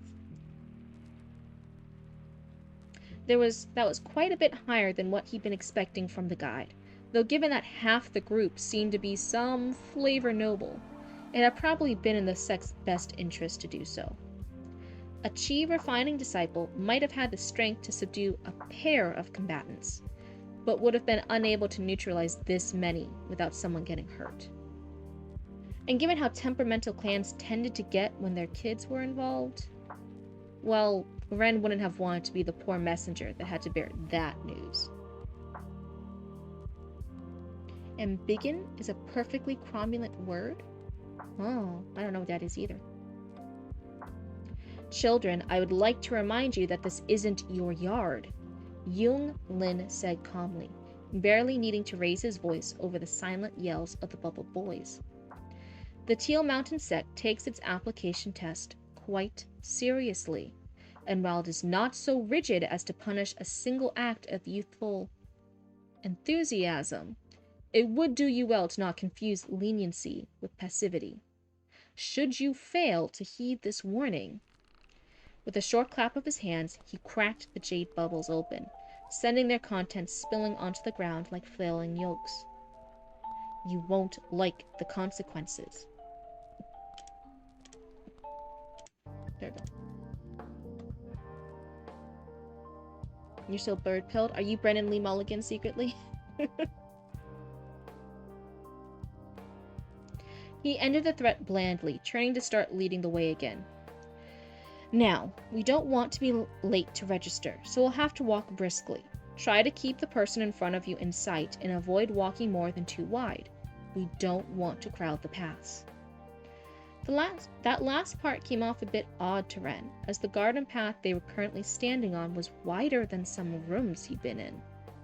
Though, he reasoned as he formed up towards the back of the line, they probably weren't all going to be this wide. The rest of the recent rivals reluctantly spaced themselves out, doing their best to avoid getting too close to each other. As the group set off at a pace that was definitely closer to a jog than a walk, Li Han was sprinting back to retrieve his fan. And Li Han was, it was the one with the red. So we pointed out some things throughout. Again, we normally keep it to 2 critiques. So I think the constant throughout, we said it with the prologue too. I think you're already aware of it, because I think you even mentioned it before we did the prologue critique, is the run-on sentences. And I think the run-on sentences not just throw off the pacing, they're also throwing off the clarity of what's happening, of who's doing what, of which character saying which line of dialogue. So I think splitting up those sentences and adding in more short sentences, both of those things are fixes for that. Because even that, I know it seems like I have that ADHD like sidetrack and stuff a lot too.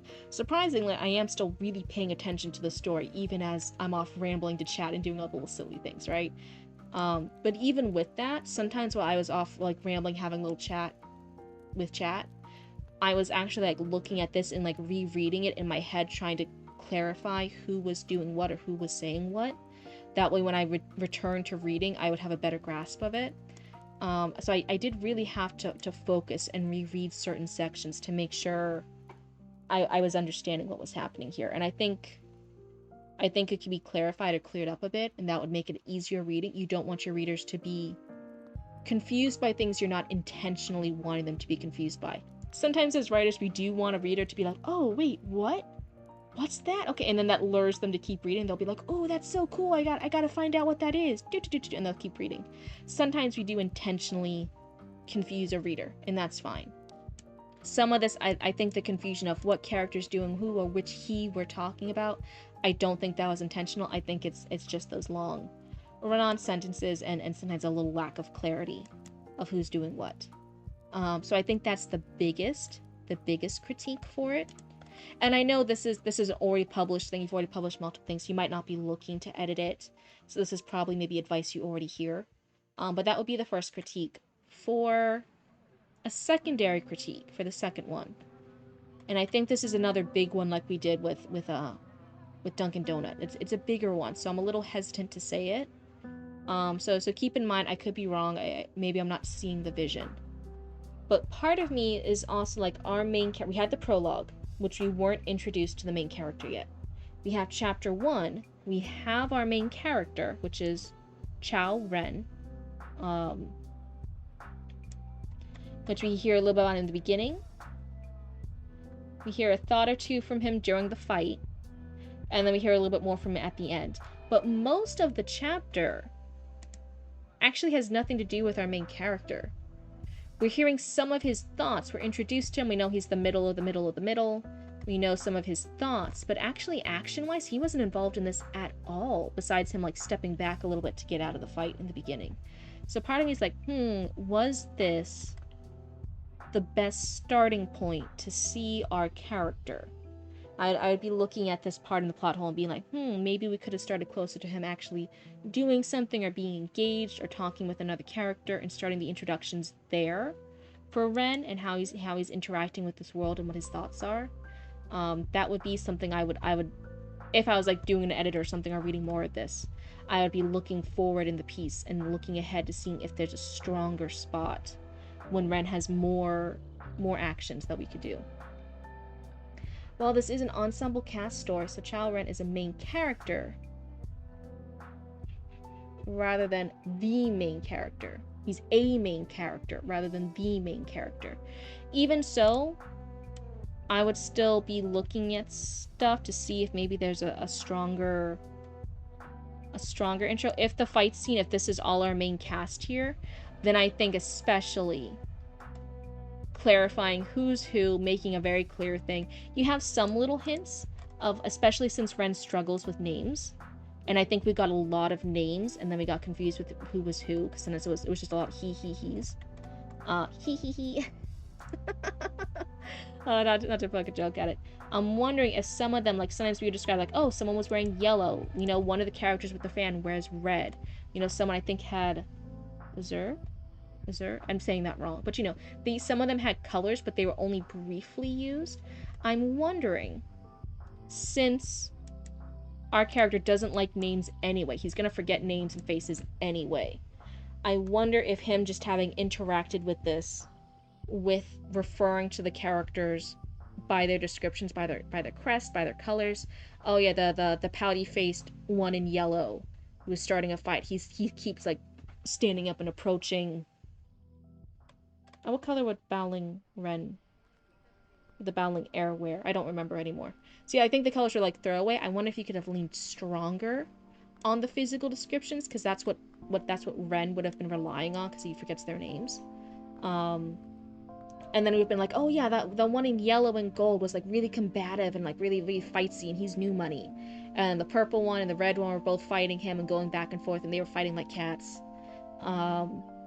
And then he's over there, and then that would give us a stronger view of them, a stronger reference for them, and then as it goes on, then we would have learned their names. And then it could have been a funny bit of Ren keeps fucking messing up their names.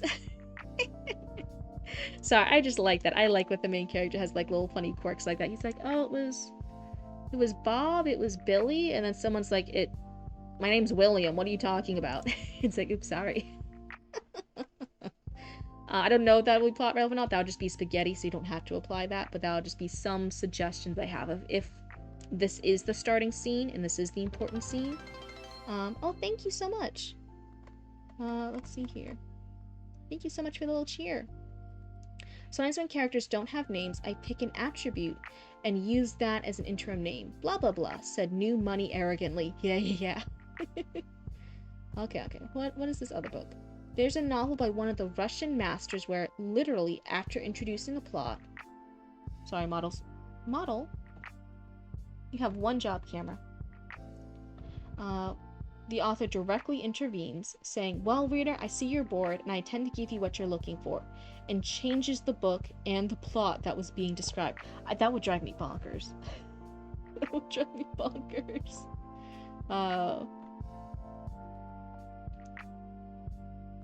Might have been Turgunev? I'm not sure if I'm saying that right. Can't remember. Okay. But yeah, I definitely think leaning into the character voice, giving them physical attributes that we would refer to them as, and then over time, learning more about the characters and getting their names, that might have been a more clear or stronger way to introduce this main cast, especially since if this is the full main cast, these are all the characters we're going to follow from now on. That might have been a way to approach it. If you're not looking to edit this one, this is just advice to maybe take into the next project. If you're dealing with an ensemble cast again, that would be a good way to tackle it. And then yeah, I think those are the two things: the round sentences and clarity, and then different ways to approach the ensemble cast. You know, like 3 Russian authors, so you were taking a shot in the dark. Hey, it's fine. Even if you just give a shot in the dark, it still makes you sound educated, right? I'm over here and I'm like, I have no idea what any of you guys are talking about. I guess I'm uneducated. Let me pack my bags and go. That's why I always say I learn something new every single time. I'll raise that book by the Illuminatus trilogy, a book which will switch from first to third person mid-paragraph. Mid-paragraph? Switch characters and time setting without skipping a beat, and is divided into 9 chapters, which are tens of thousands of words long. That would drive me bonkers too. That would drive me bonkers. My little blue brain would explode. Boo, his. So my raccoons get a tomato, start throwing tomatoes. Oh no. I have no idea. I've never read it. It could be like the most fantastic thing ever, and they could pull it off well. Like I always say, there's guidelines in writings, there's soft rules in writing, and you can always break a rule as long as you break it well. And that person, who knows, could have broken all those rules in the most amazing, fantastic way ever, and I could read it and I'd be like, this is amazing! It's one of the most influential books you've never heard of. Very cool. It has run on sentences, page-long paragraphs, and drives me crazy trying to make sense out of it. Oh, please, I'm too dyslexic for that nonsense. I'm too dyslexic for that nonsense. Like I said, it could be amazing. It just might not be amazing for my blue brain. That's all. But otherwise, those are the critiques that I have for Koizetsu's piece. Hopefully some of the advice makes sense. Hopefully the frequent ADHD ramblings didn't distract too much from Koizetsu getting some feedback. I don't even know if Koizetsu's still here, but I guess we'll find out. But otherwise, thank you so much, Koizetsu, for being so patient, for waiting this long just to go from your prologue to your first chapter. That was a wait. Okay. Cormac McCarthy doesn't use punctuation except periods and commas and I think apostrophes. I've heard of authors going straight in and doing limited editing for a more real feeling with their writing, which is cool.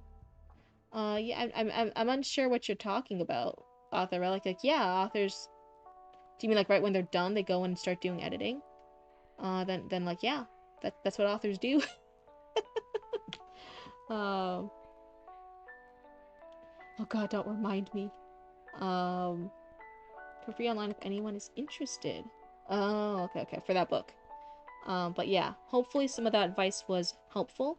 And hey, if it's not, like I said, it's advice given for free. You're free to put it into the dumpster too if it doesn't work for you. But I hope it did. I enjoyed reading it. I'm glad that we finally got here after such a long wait. I'm glad that our schedules were able to collide.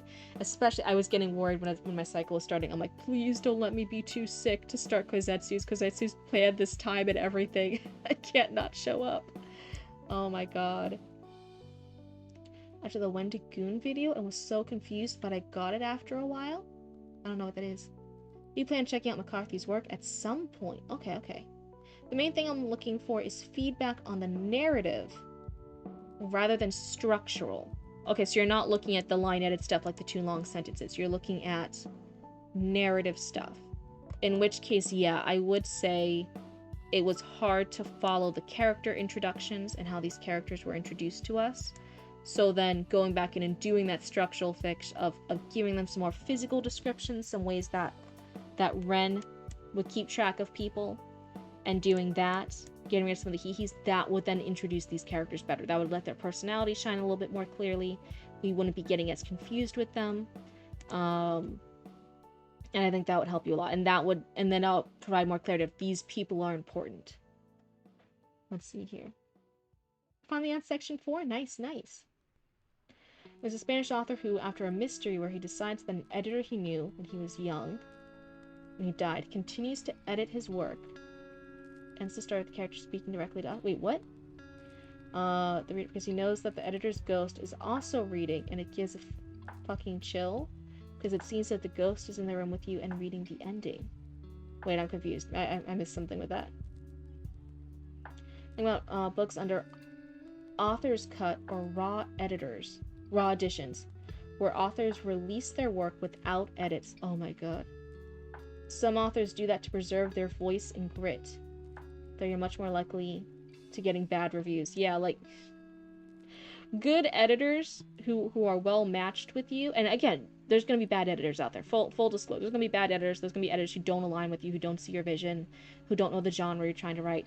A good matched author and editor relationship, right? It's only ever going to make it better.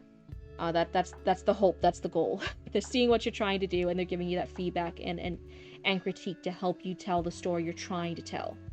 I would...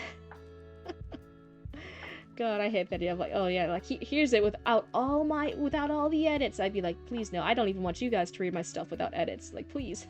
At least some self-edits. Like, come on. Did you know filk equals folk plus fantasy sci-fi? I've never heard of filk.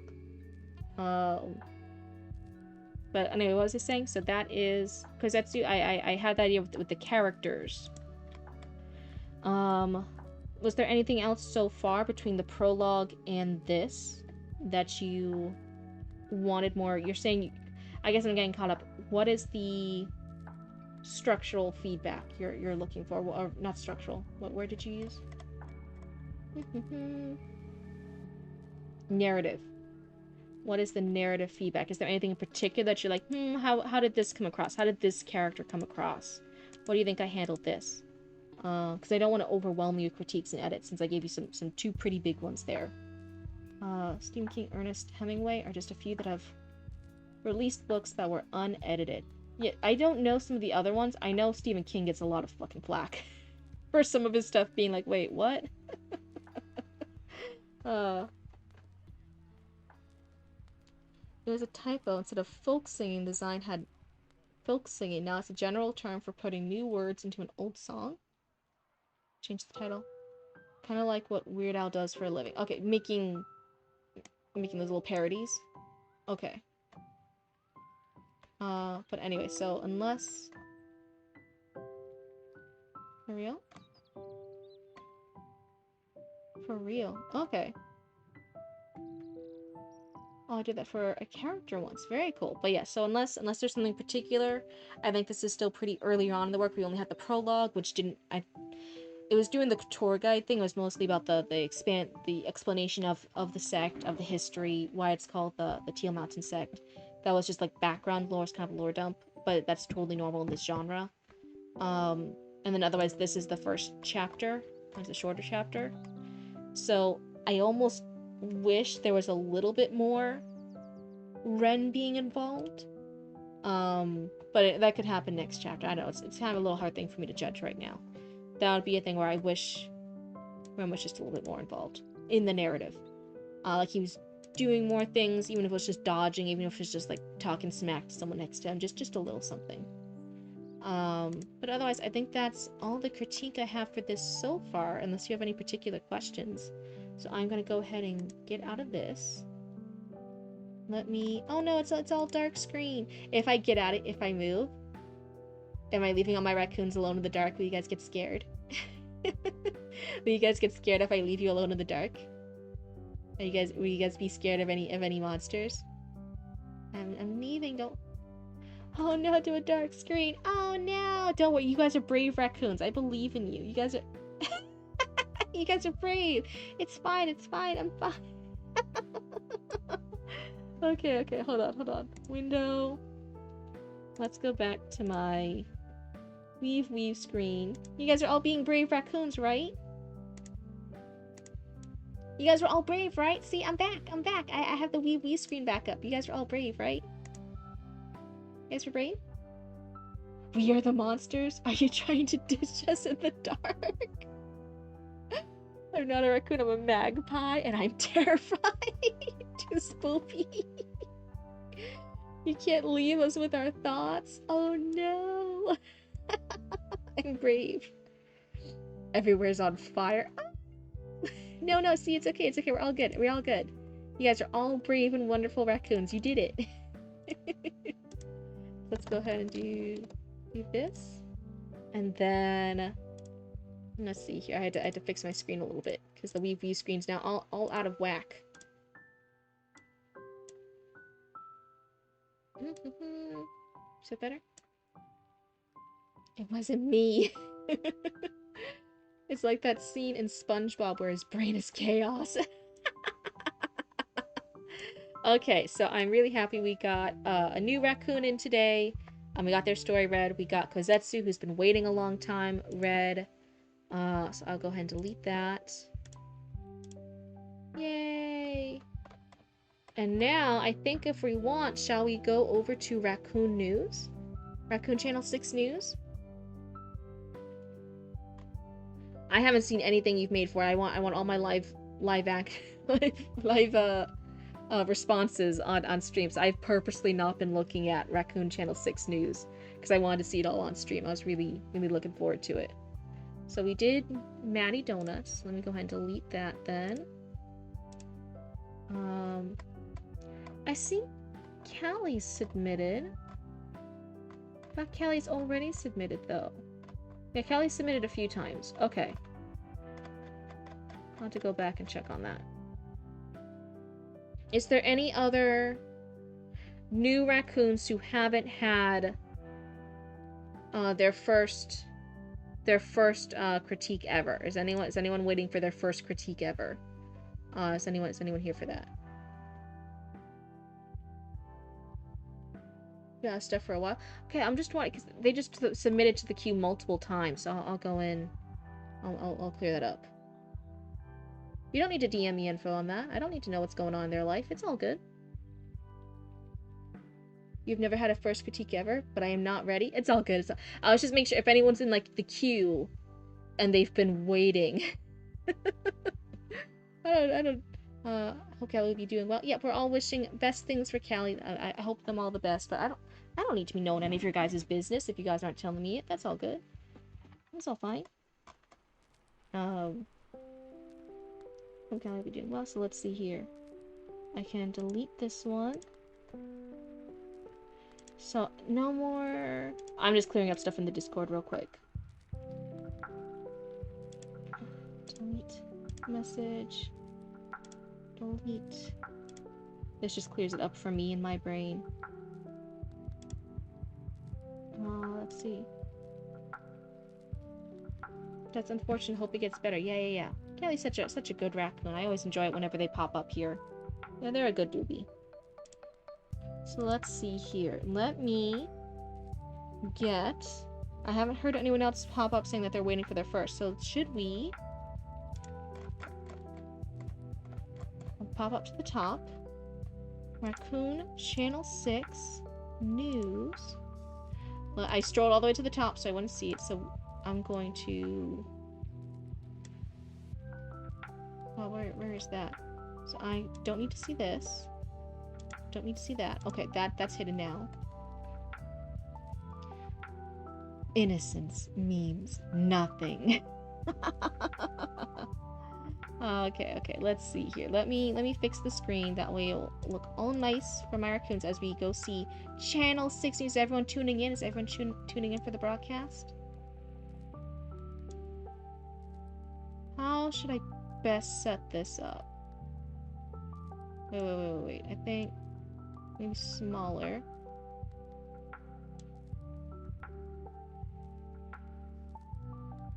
Is that good?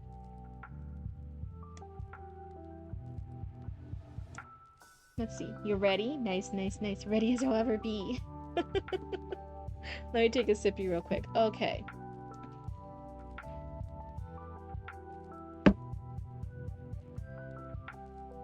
Oh, it's still coming out the text. Wait. Okay, then I need to make it smaller. Oh, what? Now it looks too small. No.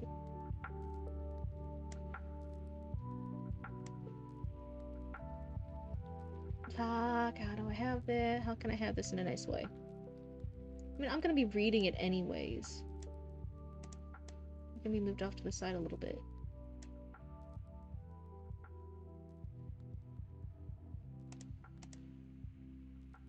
That's not what I want to click. Let me click the thing I want to click. No. No, that's my model. Please. Window. Okay. Please. No.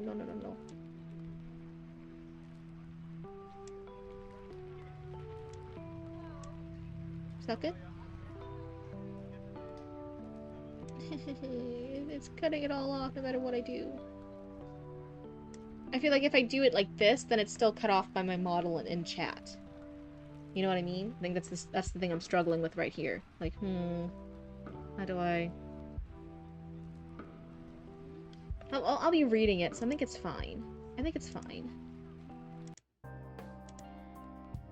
Okay. So let's see. I'm gonna go. This is the original intro, but then we have. This is the full thing, right?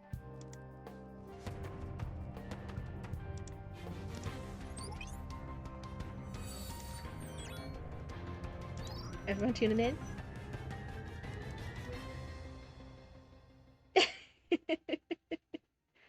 Good morning, everyone. Oh wait, I forgot this is the full video. And welcome to Cryptid. Oopsie, I forgot. I thought it was just the intro. We already saw that one. My show's on. Okay, let me put on the lo-fi beats again. Okay. So... Wait a second. Mervin, what's the scoop? Have I read Trash Labor yet?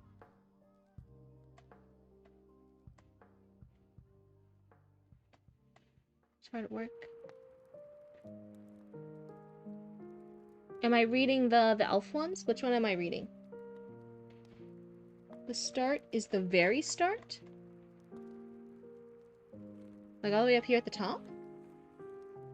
Didn't we already do that one?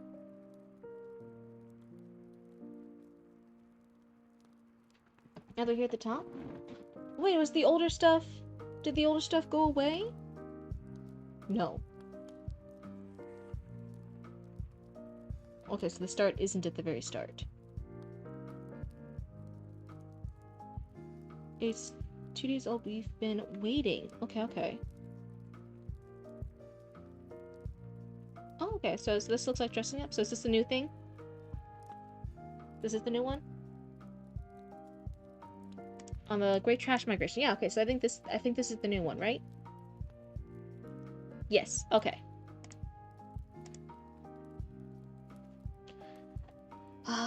Okay, innocence means nothing. Archie fiddles with their tie as a news crew of raccoons set up the camera.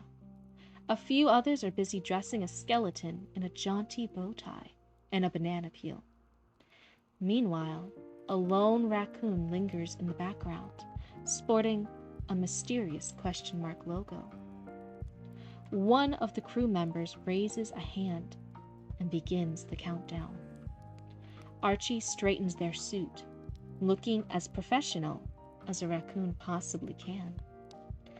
The camera flickers to life, the news intro rolls, and the broadcast begins. As the music fades, Archie beams at the lens. Good evening and welcome, trash lovers and dumpster divers. I am your host, Archie Archives, broadcasting live to the back alleys and wherever you cryptids may be.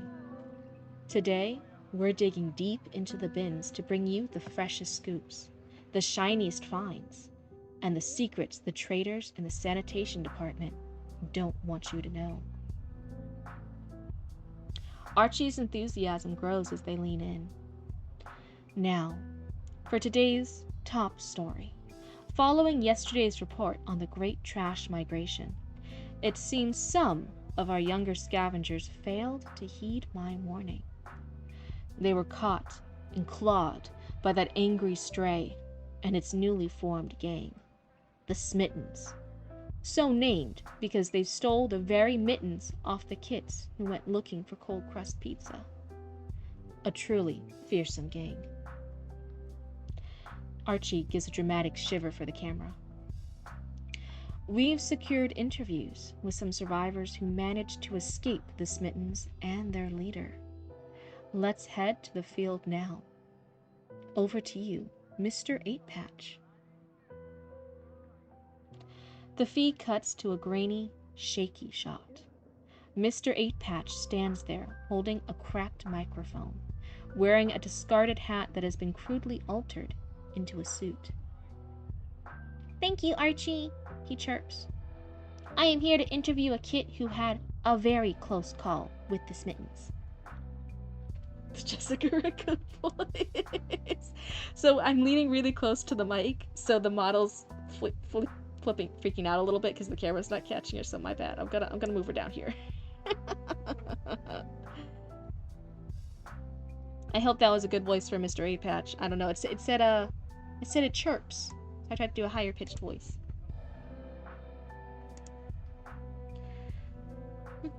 We are currently at the Greasy Spoon dumpster on 4th Elm, Mr. 8-Patch says, pausing to catch his breath. This is just outside the newly established Smitten territory, an area formerly known for its cold crust pizza, now hoarded by the gang. He adjusts his makeshift suit before continuing. But enough of the geography. We are here to interview a kid who wishes to remain anonymous. We've provided a cardboard mask to protect their identity, and will refer to them only as Squicky. The camera pans down to a tiny, trembling raccoon kit. Wearing a crude cardboard mask, the kit gives a shaky wave to the lens. Now, Squicky, Mr. 8-Patch prompts gently. Tell us your story. Well, it was supposed to be a quick hit and run, Squicky stammers. My friends and I just wanted some of that delicious pizza. The kid begins to drool at the memory until Mr. 8-Patch snaps his finger to snap him out of it. Oh, right. Sorry. We thought we were safe, but then they showed up. And there was blood on their mittens. It must have been from the victims who came before us. Squicky trails off, staring into space as if reliving the horror. Mr. 8-Patch snaps his fingers again. Well, when they appeared, they just attacked, Squicky continues breathlessly. Almost everyone got hurt.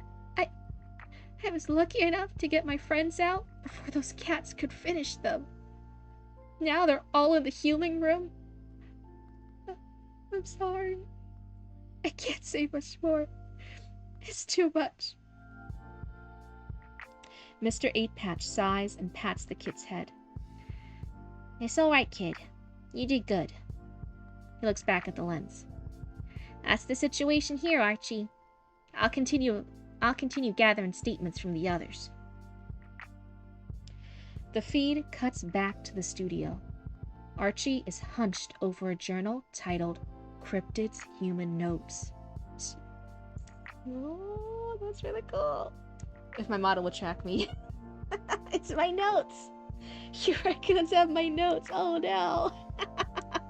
Who gave you guys that? Archie is hunched over a journal titled Cryptid's Human Notes, scribbling furiously, oblivious to the fact that they are back on air. It isn't until Miss Puddledunker hisses a warning from off camera that Archie frantically shoves the journal out of sight. They clear their throat with a forced, awkward cough and offer a sheepish grin to the camera. Apologies, trash lovers. Just checking something. And thank you again for that report, Mr. 8-Patch, Archie says, smoothing their fur and trying to look composed. We'll be keeping a close eye on the Smittens and the fate of those frozen crust pizzas at 4th and Elm. But for now, we're heading back into the field. One of our other crews is standing by with a breaking update. Let's see what they found. Over to you. I think we watched that.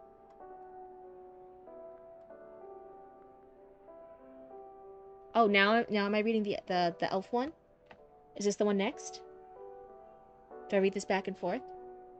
Oh god, what voice? So this is Chatty Matty's elf from space. What kind of voice should I give that one? Oh, thank you.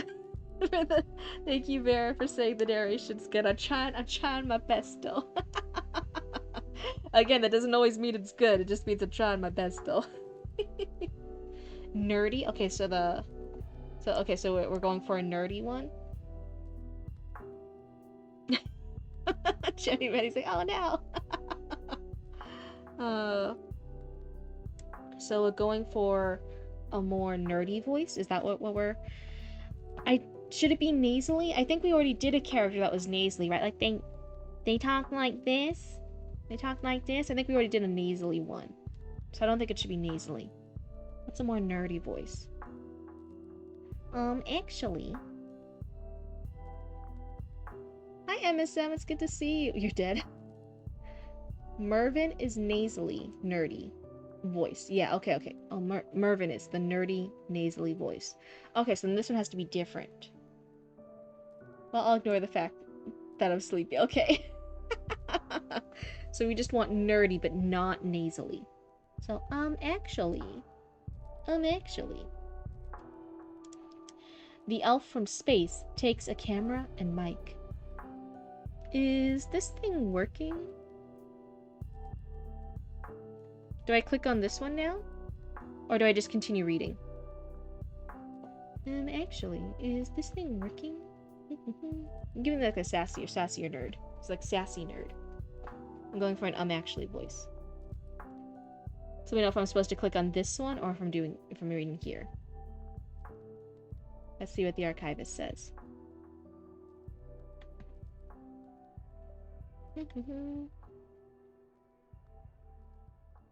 Continue. Okay. Yes, we can hear you, Archie replied with their magic talkie. Oh, you guys have magic talkies? Oh, that's nice. Okay, the magic elf reports from the Undying Lands. Okay. I am here watching... No, that's not the voice. Actually. I am here watching a woodland elf and his emotional support dwarf crossing the ocean. The woodland elf refuses to let the dwarf go.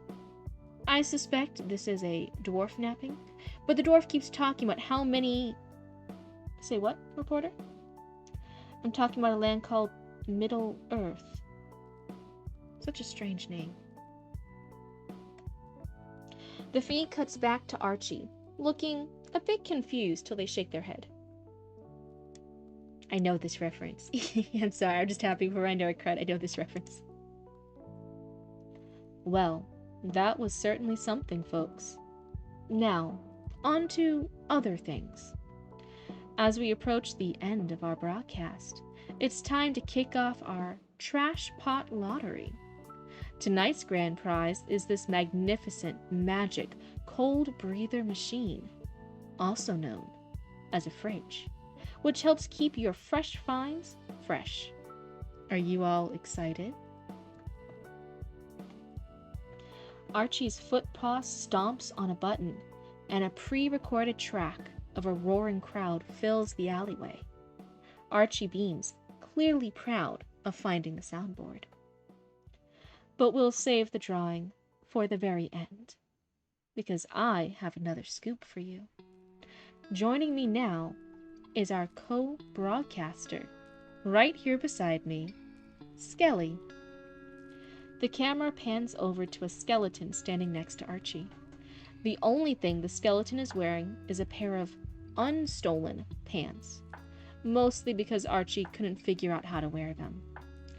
The camera lingers on the silent, motionless skeleton for several long, awkward minutes, before Archie finally pans back to themselves. Thank you, Skelly, for that incredible report on those damn traitors moving our trash to places we can't find. And don't you worry, folks. We are working tirelessly to track down where they've hidden our delicious trash. Now, on to you, Marvin. What's the scoop? I think I'm just going to continue reading. I think this is the narration of what I just said. If I'm wrong, let me know. The feed cuts to a very flustered, messy, overhauled raccoon with a golden retriever mask on. He's talking to a camera. We hear Archie off-camera sighs. Oh, this is the dialogue. Wrong camera, Marvin. Wrong camera. This is totally unprofessional. We hear him start breathing into a brown bag. He sounds like a golden retriever today, energetic, normal, loud. So Mervin has the nerdy nasally. Actually, oh, this is Messy Mervin. This is Mervin? This is Messy Mervin reporting. The man has taken our kids and forced them into trash labor. Ahem. He breathes in. My golden retriever follow-up took me to a very fancy and rich estate filled to the brim with the juiciest of garbage. I thought I'd gone to the great dump in the sky. Well, then I seen him. He pauses. There were kids inside, working, sorting everything. The golden retrievers were forcing them to continue. The horror! The poor kids couldn't eat, couldn't play, couldn't get messy in the trash. We hear off-screen Archie's bag pops. The kids are crying in the background. And then we hear growling off-screen. Oh no! Well, I'm in trouble. I gotta go. This was Messy Mervin reporting. He runs away, camera still rolling. We see a golden retriever in what looks to be an old police dog uniform smacks the first camera and shake it like a chew toy. The second camera starts to shake. The feed cuts out. The raccoon difficulty screen appears and starts. Let's see. The feed cuts back to archivist, blah, blah, blah, blah, who is clutching a broken paper bag. Archie looks both worried and angry.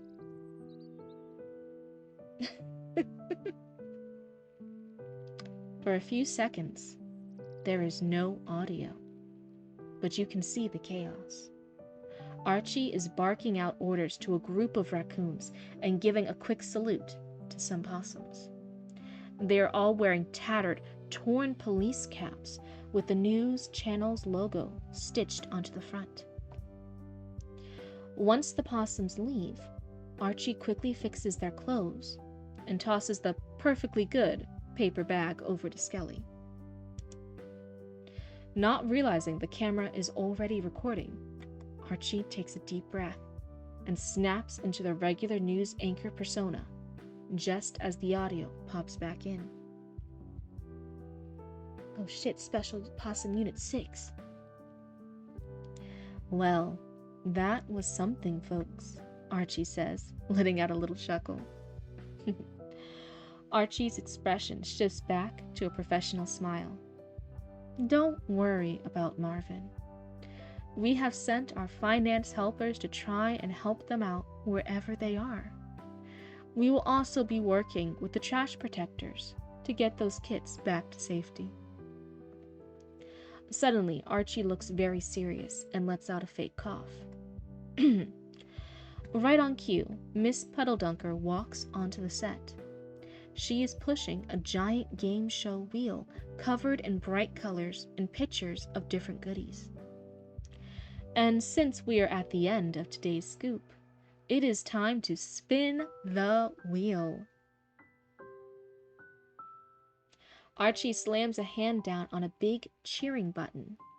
A recorded, slightly distorted sound of a crowd cheering fills the room.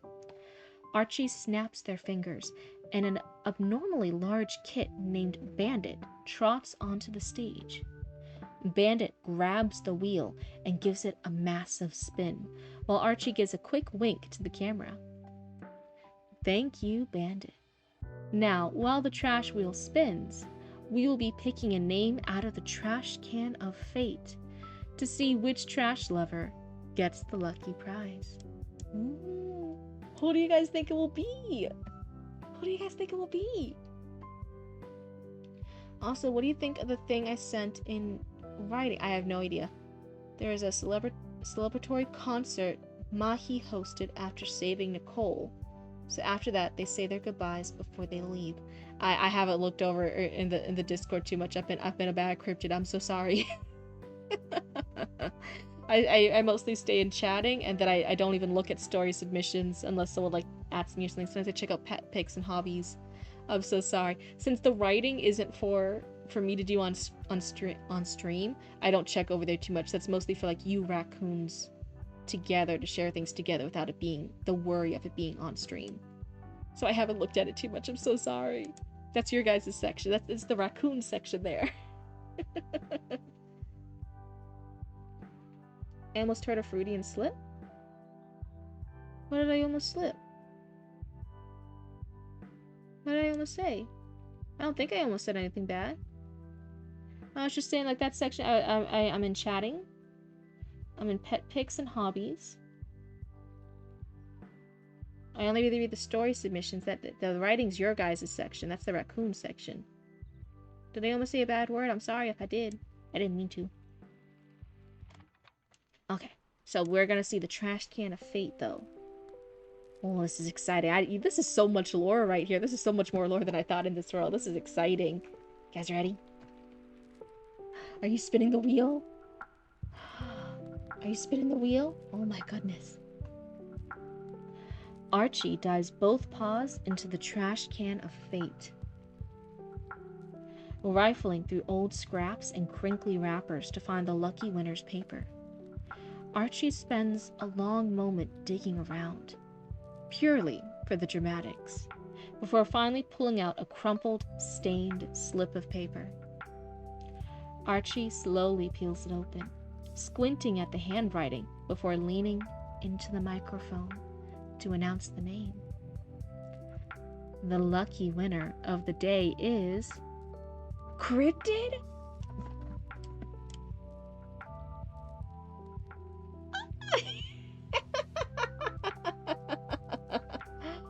And he finds my missing swamp card for magic. Oh my god. I didn't even know I was in the running. Oh my god. Congratulations on winning, though. Archie starts to cheer, eyes glued to the trash wheel as it slows down. It ticks slowly past the pile of shiny gold and lands right on a small purple section. Archie's smile falters for just a second before they bounce back. 5 tubs of fizzy juice. So come on down to the news station and show your identification to receive your awards. Archie gives a final, professional nod to the camera, looking like a proud raccoon news anchor. And that's all for today. Raccoon 6 News, out. With a final snap of fingers, the screen cuts to static, and the channel ends for the night. It is not me, Cryptid. Cryptid? Cryptid? Who's Cryptid? Who's stealing my name? I was about to get worried. I'm like, what identification do I need? Oh no, shouldn't all the raccoons know who I am? Do I really need like a passport or a driver's license? I don't know. But it's not me. It's an imposter? Oh no. This is great. Oh. Cryptid? No, it's Cryptid. It's Cryptid. But it's not me. It's this imposter. It's an imposter. This is horrible. I could definitely see where if I was like watching the Raccoon 6 channel news, which Cryptid obviously would, right? She's just got to show support for all the raccoons and all the silly things you guys do. She would have it on in the background while doing her other cryptid stuff out in the swamp in the abandoned 811. I could totally understand why the Cryptid would be like overhear it and think like she won. Like, oh hey wait, I won. Oh wow, that's so exciting. Okay, I got some fizzy juice or something. Yeah, let me go over to the Let me go over to the Raccoon 6 news station. And then I didn't win? Who's the imposter? Who else is Cryptid? This is fantastic. I'm hooked. I'm over here like, ooh, what's gonna happen next? What's gonna happen next? Let's go, let's go. I get an easier time reading my work tonight. I'm happy about that. Oh, yay! Yeah. The biggest thing with yours is I'm always like, what's dialogue and what am I reading as the narrator? So just those if you could put in those quotation marks, just like when you were going back and looking over stuff, just those quotation marks would help me out like a ton. That way I could just make sure I'm reading your part the best I can. This is a cryptic conundrum. Oh no. So what do I have to wait? I have to wait to the next Channel 6 Raccoon News update? That would be hilarious. Someone looking similar to you, but a different color. What? No, what if it's not a different color? What if they're also blue, but they're a different shade of blue? So I can be with it like, how many blue cryptids do you know? And then like this other blue cryptid shows up. Like, actually. And I'd be like, I'm doing the name than what they say lately.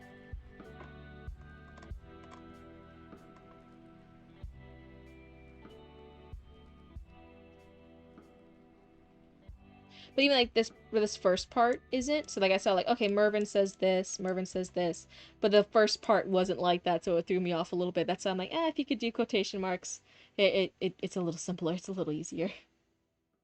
Someone wearing a blue bag and some fake antlers? What? They're not even a real cryptid?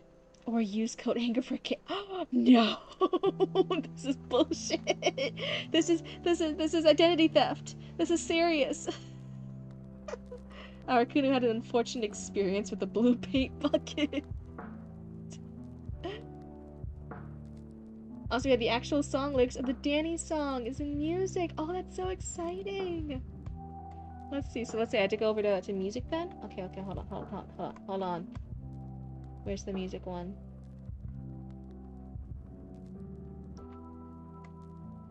Music. Should I put music over in promo? Like in the streams and social media? Should I put music there? I don't know. That's just a thought. I'm just looking around. My OCD, I always want to organize things. So I'm always over here like, what's the best way to organize that? Let me see here. We had the Fae, Cryptid, and Meme section, by the way. Next to Fae, Cryptid? And memes. I'm gonna go down to memes. Memes. That's me! Yes, if you guys ever wanted, this was the original. Let me click. There you guys see my mouse.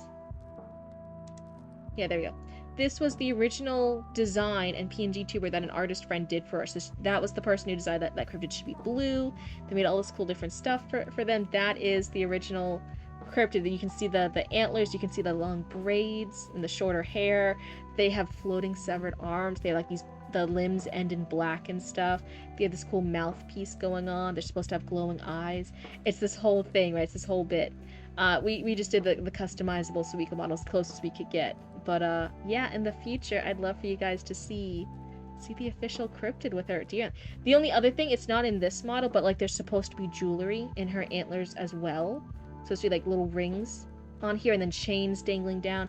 I wanted even more like bones and like hanging metal stuff and jewelry from her ears and from the rings on all the fingers. It would be a bitch to animate and to rig because it's so many things to keep track of. But she's supposed to be covered in jewelry. Will I sing? Probably not. Oh my god. A cryptid loots a writing critique group with no writing whatsoever. No, there was writing earlier. We just finished the Cryptid the Raccoon Channel 6 news segment. But we did 2 other stories today. It was fine. Wait, the fake is on the right? No. They're both me. It's me. Oh my god. No, I'm not a singer though. Let's see here. So there's music. Oh, okay, we have it here. I don't know if anyone can see it. Yeah, I'm not gonna be brave adventurous enough to sing. Another proof that you stay up late. This one isn't too bad. It's only a little bit past 1. That's not too bad. And I've been better with my sleep schedule recently. But Yeah, here, I'm gonna host the... Let me move my model out of the way so you guys can see the lyrics. There we go. I can't... 10 stream streak. Oh, thank you so much. Thank you guys for hanging out with me. But yeah, I'm really excited. I love that news thing. I'm like kind of on the edge of my seat like the rest of you. Like I'm tuning in. I'm like, what's the next news update? Oh no, who's this other cryptid? What's cryptid gonna do? If you need to know what I would do, I'd probably show up. I'd be like, oh, that's son. Oh hey, like that. I was just browsing in the abandoned aisles of the leftover food at the abandoned 8-Eleven, and like I heard the news, the Raccoon Channel 6 news on like the lone television in the upper corner there. And I was like, oh, okay, I guess the raccoons chose me for something. Let me go over to the news station. Let me hang out with them. Let me vibe. And then like some other person is there who's saying they're cryptid, and I'm like, what? How many cryptids do you raccoons know? Late. Oh shit! It's 5 a.m. for you. Whoops. If you need to duck out, it's all good. Thank you so much for hanging out with us. And hey, I hope you got some good critique and feedback on your piece. And I hope you hang out with us in the future. But otherwise... Oh, this is Call Down the Dragon. I was gonna say, like, oh, is this somebody singing it? But no, it's Call Down the Dragon. Okay. But yeah, that was the lyrics. Thank you so much. Hopefully there can be a better singer than me who can maybe sing this in the future. And then I'll have it here. But otherwise, thank you so much. That was exciting. Let me get out of the Discord. Oh no. Oh, thank you for the bits. That's very nice of you. Let me go over here. Nope, this is not the right screen. I want to go to the weave screen. There we go. No. Oh no, I'm messing up stuff. That's fine.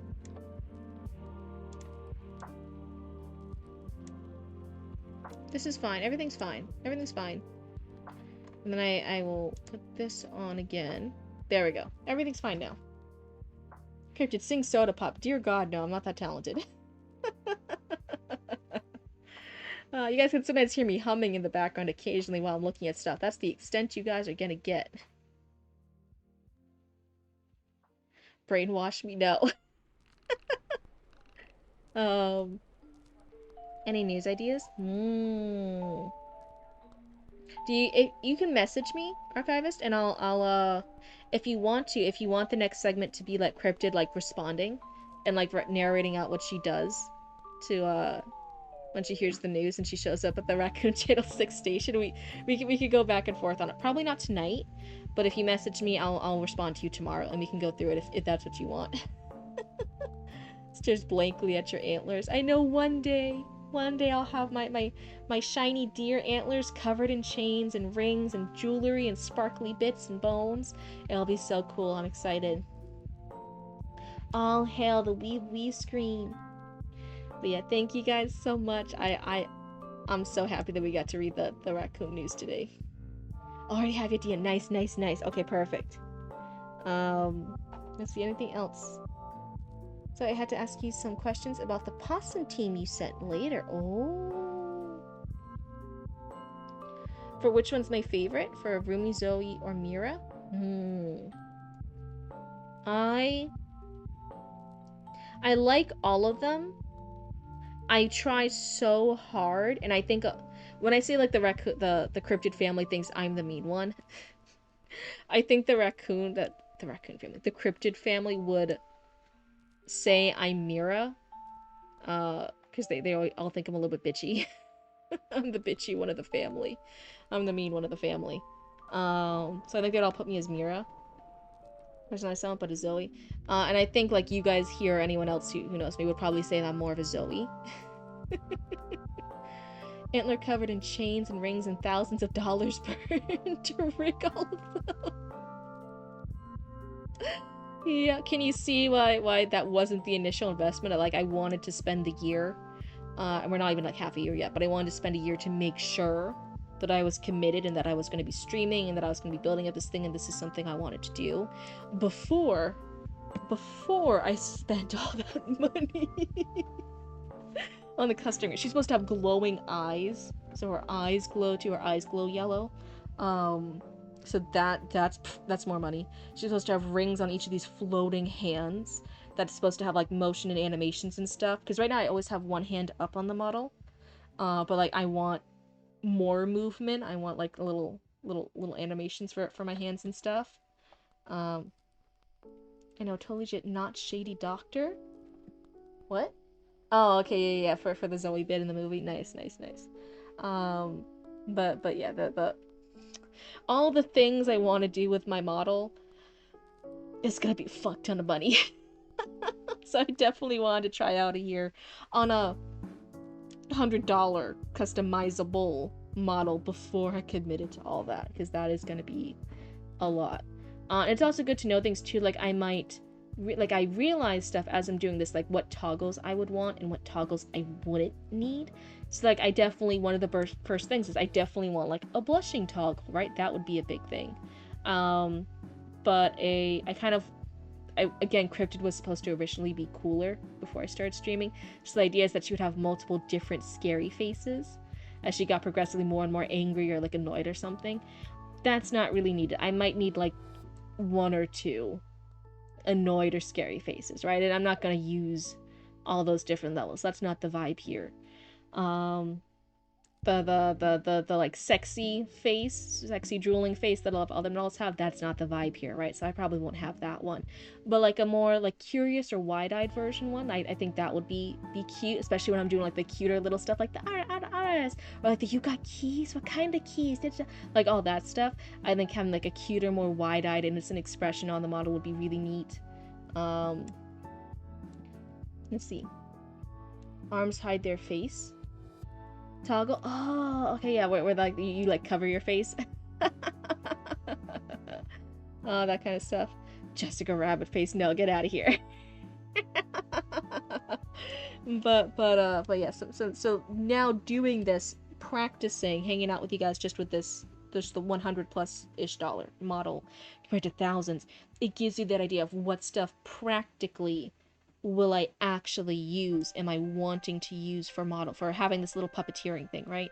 And what stuff would I not use, right? So this is really good. What else is there? I definitely want like the little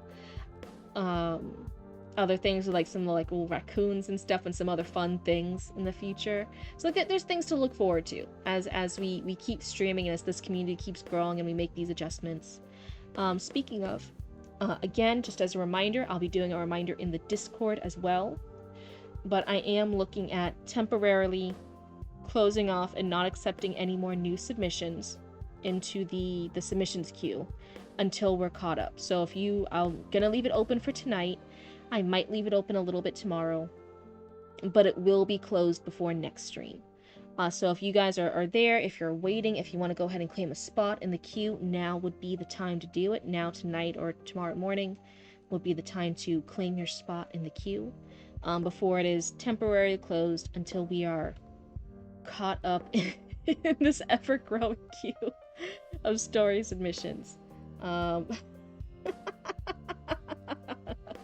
Oh man, you're gonna end up with that 6-hour compilation video sooner than I thought you would at this rate, huh?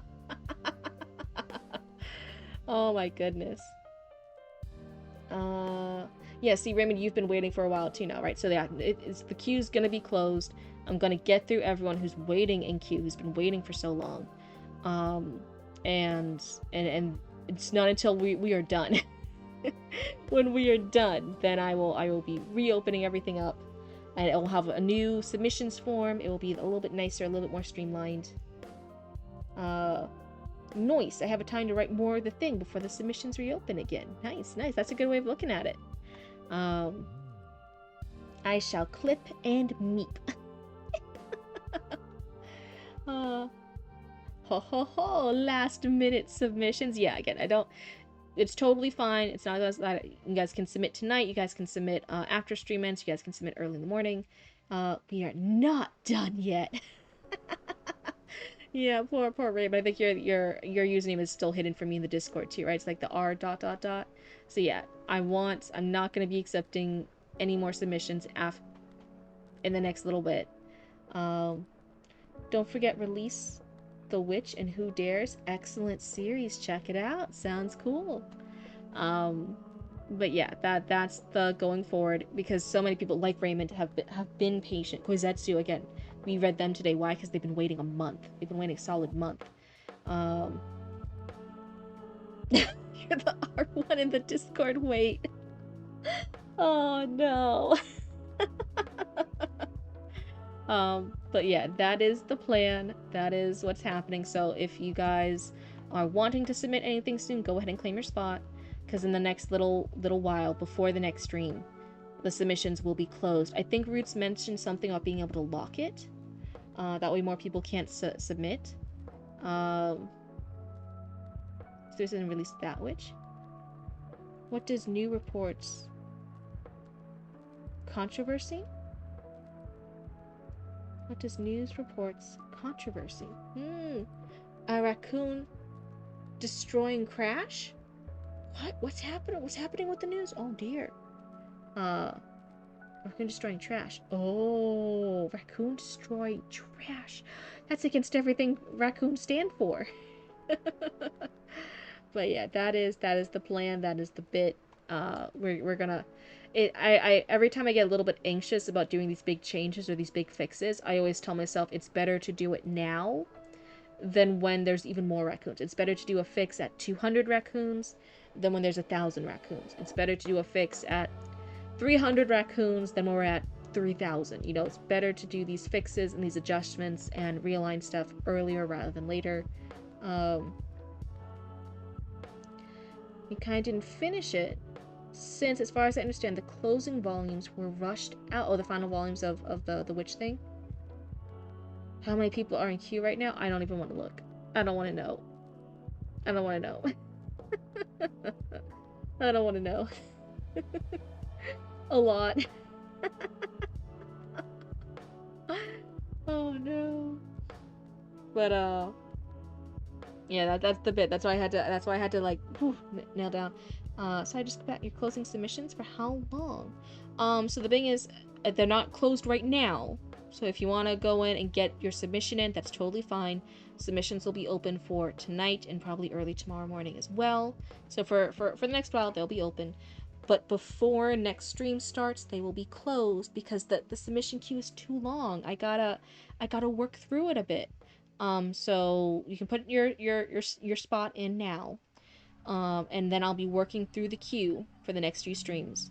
And then the submissions won't be open again until I've worked through the queue, until I've worked through all the submissions. What is the Monopoly version for raccoons called?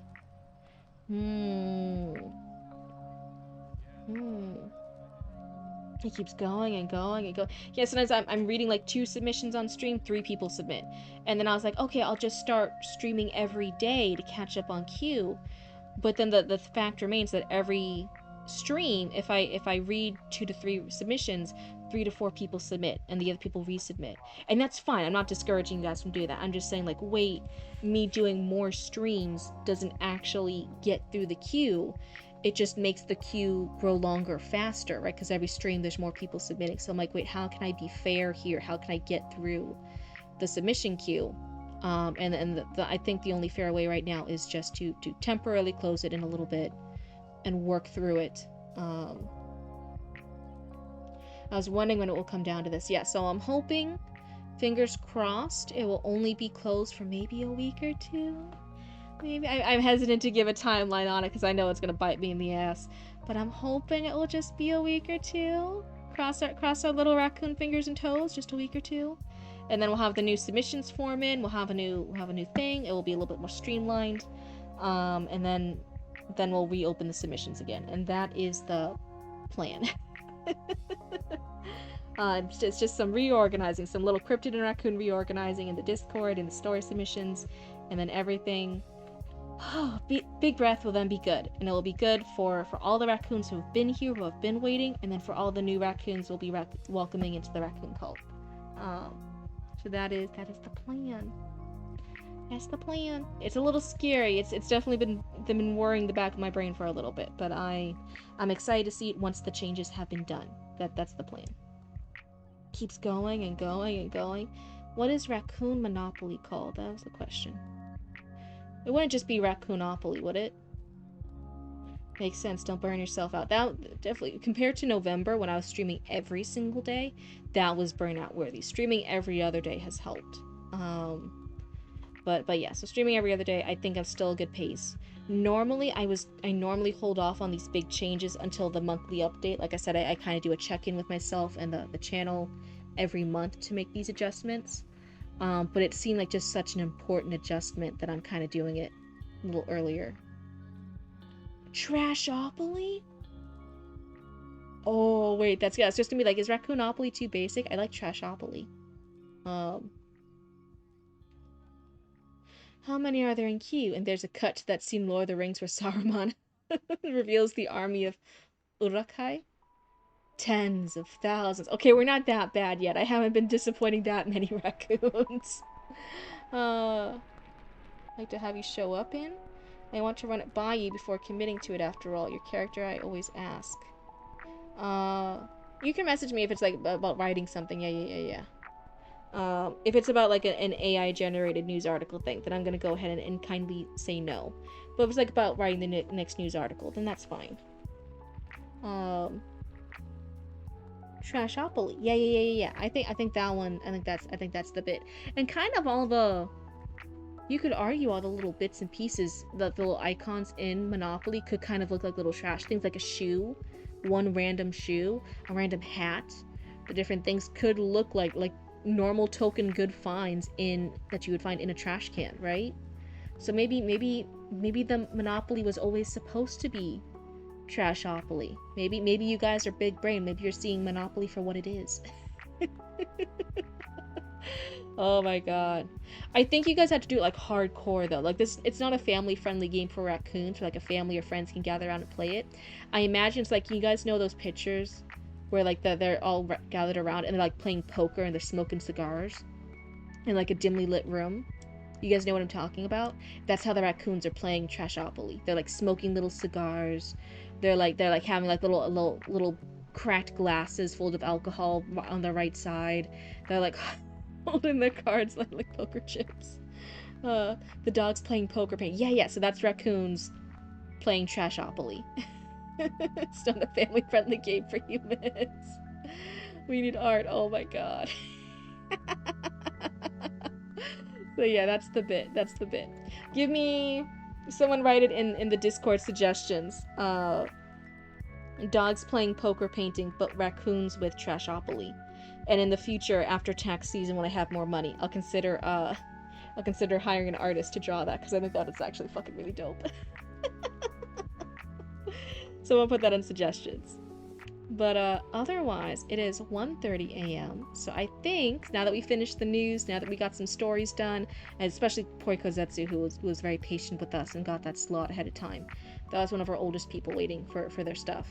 I think I'm gonna call it a night right now.